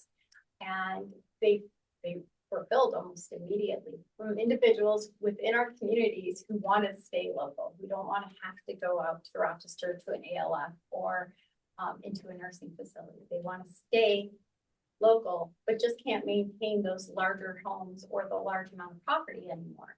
So how do we find ways and resources to go ahead and allow people to stay local for, you know, I mean, they lived here their entire lives. How do we go ahead and allow them to stay here as they age without having to send them to the city or into a group setting so that they can have that independent aspect of their life in their senior years? I think giving tax breaks to the senior citizens as well is something we absolutely need to look into. Individuals who have paid property tax for 50 years maybe need a little bit of a cut on some of their other things as they age. Help them stay where they want to stay and not have to go ahead and seek out other alternative housing measures. Yep. So to piggyback off the housing, what are your thoughts on a warming center in Genesee County and your thoughts on low income housing for individuals, whether they're homeless, up to aging? So the warming center, I think, is an absolutely wonderful idea. Out of high school, I joined the American Red Cross, and even back then, I remember us having unhomed individuals coming in and looking for assistance and being told by our county legislators back then that we didn't have unhomed individuals. And I have heard that narrative for the last 20-something years. And we all know it's not true. We see them. They're not being bussed in. They're individuals from our community who don't have a place to stay, who cannot go ahead and afford their homes anymore, or for whatever reason, have medical issues that push them out of the places that they are staying. In the facility I work at right now, we actually have a gentleman from this area who was living on the streets for the 2 years. He was a drill sergeant in the United States Air Force, for 15 years, was a long-haul truck driver for another 10, and had a psychiatric break. There were not services available for him because he wasn't fully connected to the VA at the time. That shouldn't happen. That shouldn't happen. So a warming center is humanity. That shouldn't even be a question. And pushback on that is, I think, silly. Low-income housing, we absolutely need to investigate that as well. We need places for our younger families to live. We need places for our kids to stay here and grow and start their careers. And they're not going to go ahead and buy a $200,000 house. We need to think smarter. Otherwise, we're going to see the decline in our population, and that's going to be the decline on our tax breaks, our tax bracket. We need to go ahead and think outside the box on some of these situations. Do you think low-income housing should be concentrated or spread throughout the community? I think it depends on the community. Someplace here in, let's say, the city of Batavia, maybe having it in one particular area isn't ideal. Maybe we need to go ahead and look at having it one on the east side, one on the west side. Where someplace, let's say Oakfield, is a little bit smaller, I don't think it would be a bad idea to just have one building, maybe locally centered. So I think it depends on the area. Being in a rural community is a little bit different than being in the city of Rochester, city of Buffalo. You know, we have different needs we need to go ahead and look at. We need to think about the transportation lines that are available. We have low income housing, but no bus line. What are we doing? That makes zero sense. Those people aren't going to be able to maintain that housing, period. So we need to have a full cycle. We need to be able to have support services for individuals who need it. We need transportation, and we need the jobs. That's going to go ahead and help us keep those people in those houses. And then hopefully get on their feet and actually be able to purchase a house later on. What do you think of the data center proposed at the STAMP project? I think it's not the greatest idea. We have seen throughout the country where other communities have rejected this based off of the noise pollution, the environmental impact that it's had, the cultural impact that it has on the communities. And I think the community around here has voiced their opinion pretty well that they don't want their ecological system disturbed with something like that. You know, we already have water issues out here where we're trying to go ahead and maintain the water for the individuals who are living out here. We don't need to go ahead and concentrate it for some AI generated building. I mean, it's that simple. I think the community has voiced their opinion on that clear enough. Maybe it's time that people start listening to what folks are saying.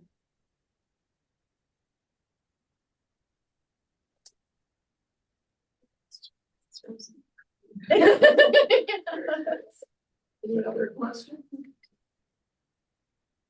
Well, thank you so much for coming. Well, thank you guys.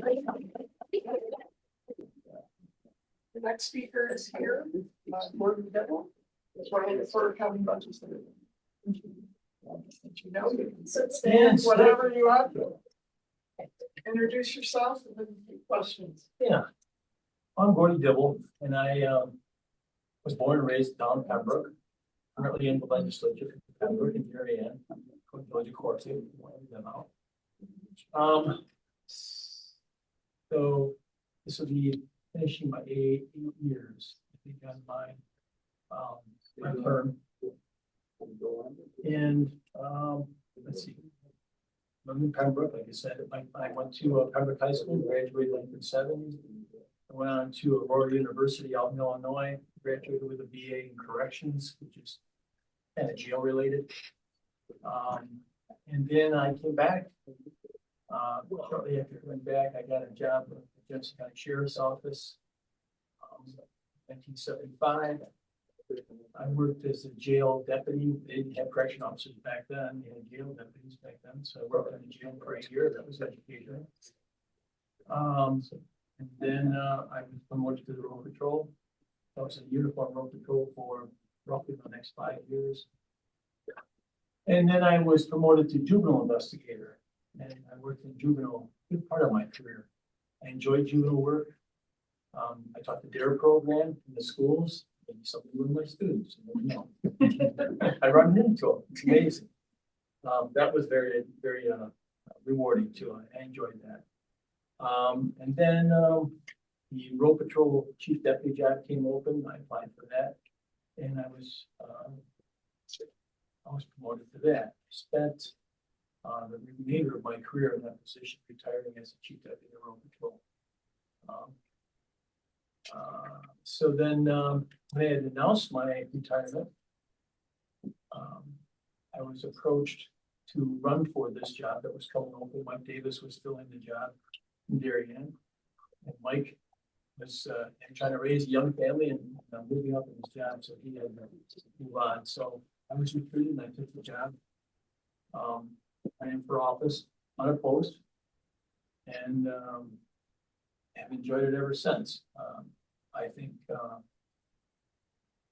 it's an important job, and I think it's one that the reasons I think I should continue to do it is, for one thing, I'm retired. I have time, and don't let anybody tell you this is an easy job. Don't let anybody tell you it's a part-time job. But I figured I make about $4 an hour when I put it together. But it keeps me connected to the government and to Genesee County, the people that I know in Genesee County. So I've enjoyed that. I think that the legislature, and I'm going to talk a little different than what other ones have. I kind of geared up a little different way, but maybe I shouldn't because I'm already in the job. So bear with me if I stumble through this a little bit. But the legislature is 9 people, and our job is to oversee the entire county. And there's a lot to it. There's 26 different agencies, plus a host of other agencies that we help to support that we think are worth, including this agency here. And so that we oversee that. Well, we have a county manager, Matt Landers. Landers is our county manager, and he has assistant county manager and a small staff. And it's his job. He's like the CEO. Think of him as the CEO of the county. It's his job to run the day-to-day county operation. It's not a legislator's job to be into the weeds, into the details. It's about policy and overseeing what's going on. Was mentioned that people don't see a lot of work being done.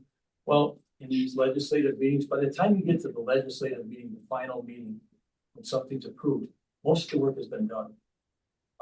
It's done in committees. It's done in work. I think nothing of getting a hold of our department managers, the heads of these departments. If you have a concern, they brought up something, asked for something, or they've got a problem. I don't have a problem with going right to the county, or any of us, to talking directly with the department heads, as it should be. So that's part of the process, because you have to educate yourself. You read whatever they bring in front of you too. There's a lot of reading to educate yourself. And then there is the either the Human Services Committee, which I serve on, or the Public Service Committee, and they split the different departments. Kind of in the health department, you've got the mental health department, the health department, helps for the aging, those types of agencies. So then the work is done in those committees too. And then it goes before Ways and Means. Ways and Means Committee is made up of all your chairs from the legislature, plus the supervisor. So if you can see, there's a process here. It's not just, made because everybody else is following it. That's just unfair. We're losing 2 legislators, and I'm here to tell you that that's going to leave a gap. These are talented people. I don't care where you come from, what side of the aisle you're from. These people were hardworking, talented people. Gary Mayhaw was a sheriff. He worked extensively. He was in contact with Albany and the agencies down there, the Sheriff's Association. He was very knowledgeable, and so he'll be missed. And Shelley Stein was very knowledgeable, a lot of experience, a lot of political experience, a lot of time on the legislature. When you lose people like that, it's going to leave a hole. I'm confident that the people that I've seen here today, that will find people that'll do a good job. So that's a good thing. So I serve on several committees, as a matter of fact. One of that, I serve on the mental health community services board. Been on that since I started. I enjoy that, working with them. I think Linda Battaglia runs a tight ship. I think she does a good job there. But I enjoy that work. I also serve on a couple subcommittees on IDD. Actually, I chair that committee. And the no, that one. I don't serve on that one. But I understand that you have representation on some on at least one or two of the other subcommittees of mental health. Am I correct? Yes. Yeah. Yeah, we work closely with the data, yes. Right. Yeah. Nobody here is on an IDD though. Not right now, they're not, but we did have a chairperson who was on, Ann Scherf was on the IDD board for a very long time. I'm not sure. She might not currently be on it or attending. I don't think she is anymore, but she was. Yes. Yeah, yeah. So there's those subcommittees. I also serve on, all of them, say serve on committees, to be liaisons to keep us up as a group up to speed. And it's another way of knowing what's going on. Agencies like, I serve on the Stop DWI committee.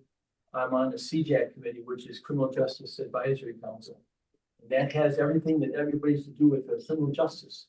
And my background being criminal justice, it's a good fit. I'm also on the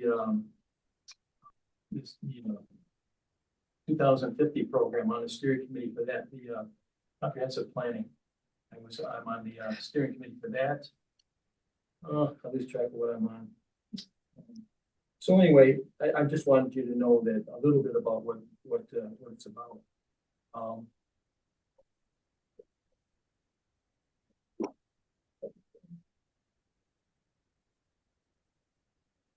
A couple of things, our relationship with this organization, we have, we do budget money here. I think it's somewhere near $50,000, which comes through a grant. And we also have a liaison person. We have Pamela Grew, who is a compliance officer for the county. She's also our dedicated ADA compliance person, which not every county has that. So we feel we've done a good job with that. And she does a good job. Tell me I'm wrong, but I think she was a county legislative clerk before that job. So she came with a lot of knowledge, does a great job. And she sits on your board, not on your board, but your committee. The committee, yes. Yeah. She's a great asset. Every month she's here. Yeah. She brings information back to us. So I just want to say we're not totally uninformed. So,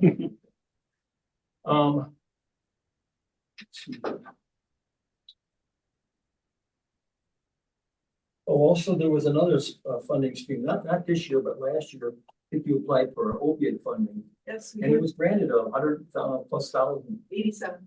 Yeah. And I didn't apply this time around. No. Understanding.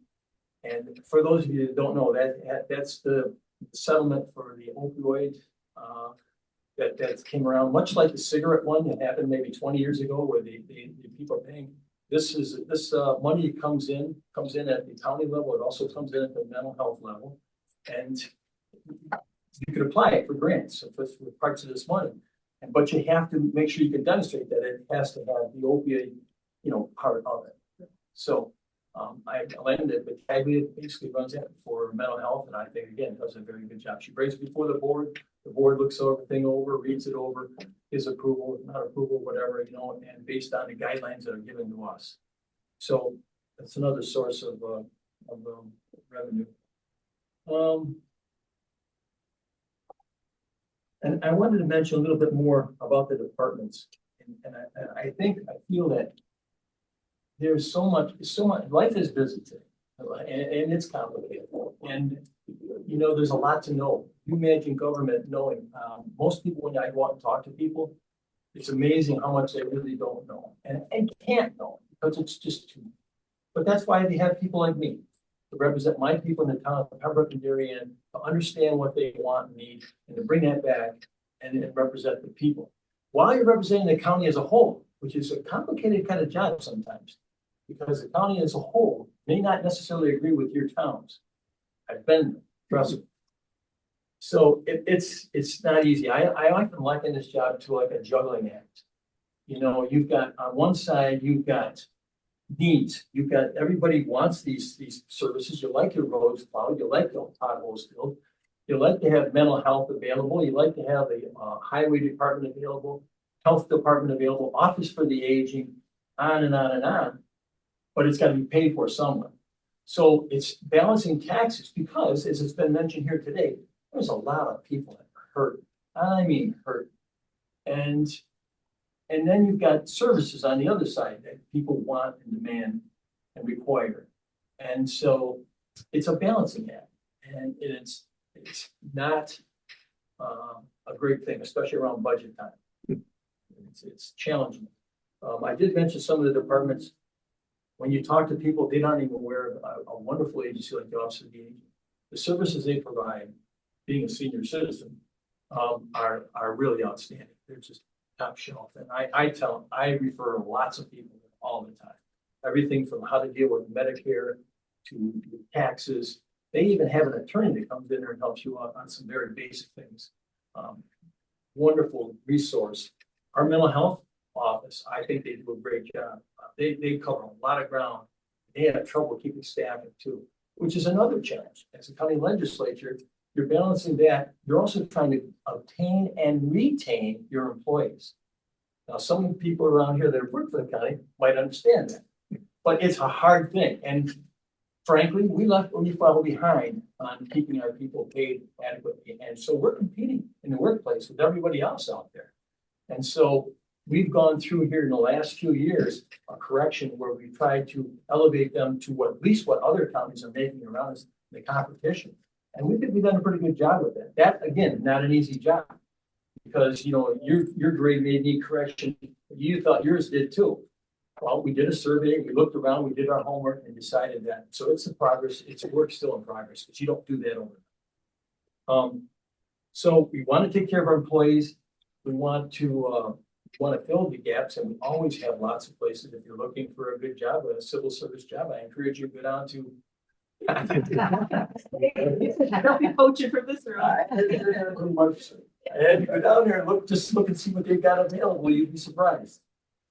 But we're always looking for good help on mental health. Always looking for help there. You know, we're down 6, 7, 8 employees at any given time, and it's a difficult field to keep people in there. So now that I rambled off of that, we were wondering what you think of the staff. Your question to the other people. What do you think of staff? Yeah, Stan. You know, Stan started what 15 years ago or more, 15 or 20 years ago, I think it was when he started this thing. They started with the approval of the village. I'm not the village, the town people, the town board. They worked with them. I wasn't around for this, but I'm just saying. This is my understanding. I've done a lot of reading on the history of it. I like to understand how we got where we're at and where we were. And they went through this process of establishing this. If you remember, there was a big push to get the microchips of the ban through New York State, remember? And so they wanted to put that type of attractive type of industry. Why else do they want to attract it? Good jobs, good paying jobs, and revenue too. I mean, those places like that are in there are paying pretty serious revenue. Now, sometimes they get a tax break. People will bring that up. GCEDC, do they offer pilot program, which is payment in lieu of tax? Absolutely. Why? Because that's what attracts people like that in here. Now, it's not forever. They don't get a tax break forever. And they do pay in lieu of taxes. So they get a break, that's to draw them in, to get them in here. But it's a limited for a period of time. They have been picky on people that have, I know there's agencies that have applied to get in there and they've denied them because they're trying to keep within that technical field that they're in. This pumping station, Edwards, it's a serious company. They make I don't know, there's some kind of vacuum pumps, high-end vacuum pumps that are needed in that chip type of thing. Well, I'm not even getting into, sorry. Don't yell at me. So Stamp is good or bad? I think Stamp is good. You won't always agree with what they're doing, you know, but I gotta tell you, they follow the rules. They have the hearings, they get the permits, they work with the state, some places, the federal government. They reached out to the nation, the Seneca Nation there, working with them. Has it been successful? Not so much, but they have followed everything, dotted all the dots, filled out everything they should have. Does everybody agree with it? Absolutely not. I get that. But everything you do, every place you put a place or housing, if you put housing in, you get people that you get back, push back, right, from housing. I think we talked about that here. Certain that old, not my neighborhood type of thing. I don't care what you do. If it's any side, you're going to always have that. You just are. But I think that they've done their job. I think economic development, getting outside of staff, I think they've done a wonderful job for this county. GC, EDC, the growth that they brought in here. And unfortunately, the one part they get to talk about is water, is we don't have enough water to support it. What good is housing and industry if you don't have water? So my top priority is water. In mind, it's water, it's housing, and I mean all kinds of housing, everything from young families that are trying to get a start to seniors that are trying to get someplace to be, to people that need additional funding, you know, just to keep in their house, to stay in their house. And we wouldn't be talking so much about homeless if we were doing a better job on the housing end of it. So we need to do better on that. And the last thing I put on there was, I don't know. Doesn't matter. So anyway, okay. Any questions?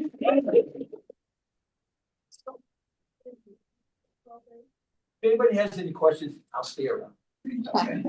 One more speaker. Good, I thought you said I was last. We have one more in. We have Bill Lambert, who's running for town council. Good job. It's good that you didn't get any Okay, I've been sitting for a while. So. Yeah. My name is Bill Lambert. I'm running for town council in the town of Leroy. I say Leroy because I'm a newbie. I've been there since 1980. And my children are children of newbies. It's many local people do call Leroy, so it goes back and forth. I think part of it is for the cheer that it was talked about earlier. Destroy, opposing town to say destroy Leroy, shouting it out. Anyway, I've my background is I'm been a musician my whole life and managed a band. If anybody thinks that's easy, it's one of the hardest things you can do. I've worked a number of day jobs in the antique business. I've worked in carpentry in the trades. I worked in a lumber yard. And my last 17 years before I retired, I worked for Proctor's Ace Hardware, which was one of the hardest jobs I ever took. I thought it would be simple. And I had experience in the trades. I knew what a hammer was. And I walked in there and it was extremely difficult. You had to have so much knowledge about so many different topics. It took a while to learn. It was a full year before I learned how to really communicate the business.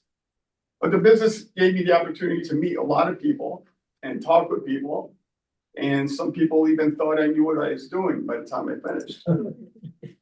Yeah, I've decided to run for Leroy Town Council. I'm retired, like many people have been here. And I started looking at the local council, and I'm not going to say the people in the council, I know them all, they're all decent people. But it's easy when you have one party rule to get into groupthink. You don't have any ideas coming from the outside. And I thought that I also was tired of walking to the voting booth and looking down and thinking, why am I even here? There's nobody to run against. So I decided I would do this and run for council. So I've through my life I've seen certain things. As far as homelessness goes, I've seen men drinking out of barrels of empty beer bottles in the morning to get drunk. I've been accosted by a homeless man who demanded money. I've seen a family that, through no fault of their own, was living in a tent The problem has grown to the point where even in my own little village, we have probably 3, maybe 4 people that I know of that don't have a place to live. I think a warming center is a good idea. I do agree with the gentleman earlier who said that training is a must. You have to have people who are trained and vetted. They are in a vulnerable position. Low-income housing, I think, to answer my own question, I think it's a good idea to try to spread out low-income housing as much as you can. It should be on bus lines, but I think it's good to integrate people into the community and not have separate communities all over within a community. It's at the town level, there's not a heck of a lot that you can do about it. You can work into zoning to try to get more, make it more available. As far as disabilities go, my father had Parkinson's, battled Parkinson's for 20 years before he died. My uncle died of it recently, and my sister also has it. In each case, I've seen them deteriorate and need more assistance as time goes on. And I think it's very important from the simple things, from making the push buttons so you can get into a building easily, and all the simple things you can do, and the more complex things, which are aid, and to make them more available. Unfortunately, we're getting cut on many of those things. The other thing is our watershed in Leroy. We have a beautiful creek going through the village, and that creek eventually goes into the Genesee River and into our drinking source, our water source. The as one candidate talked about, Kodak was a wonderful business in many ways. It employed thousands upon thousands of people. It also dumped tons and tons of poisons into our environment, into the same lake that we now drink out of. The watershed and for the Eureka Creek, I do believe needs to be protected. At the federal level, SRFs have been cut. This is what supports clean water by up to 90%. And we need to do as much as we can at the local level to keep everything as clean as possible.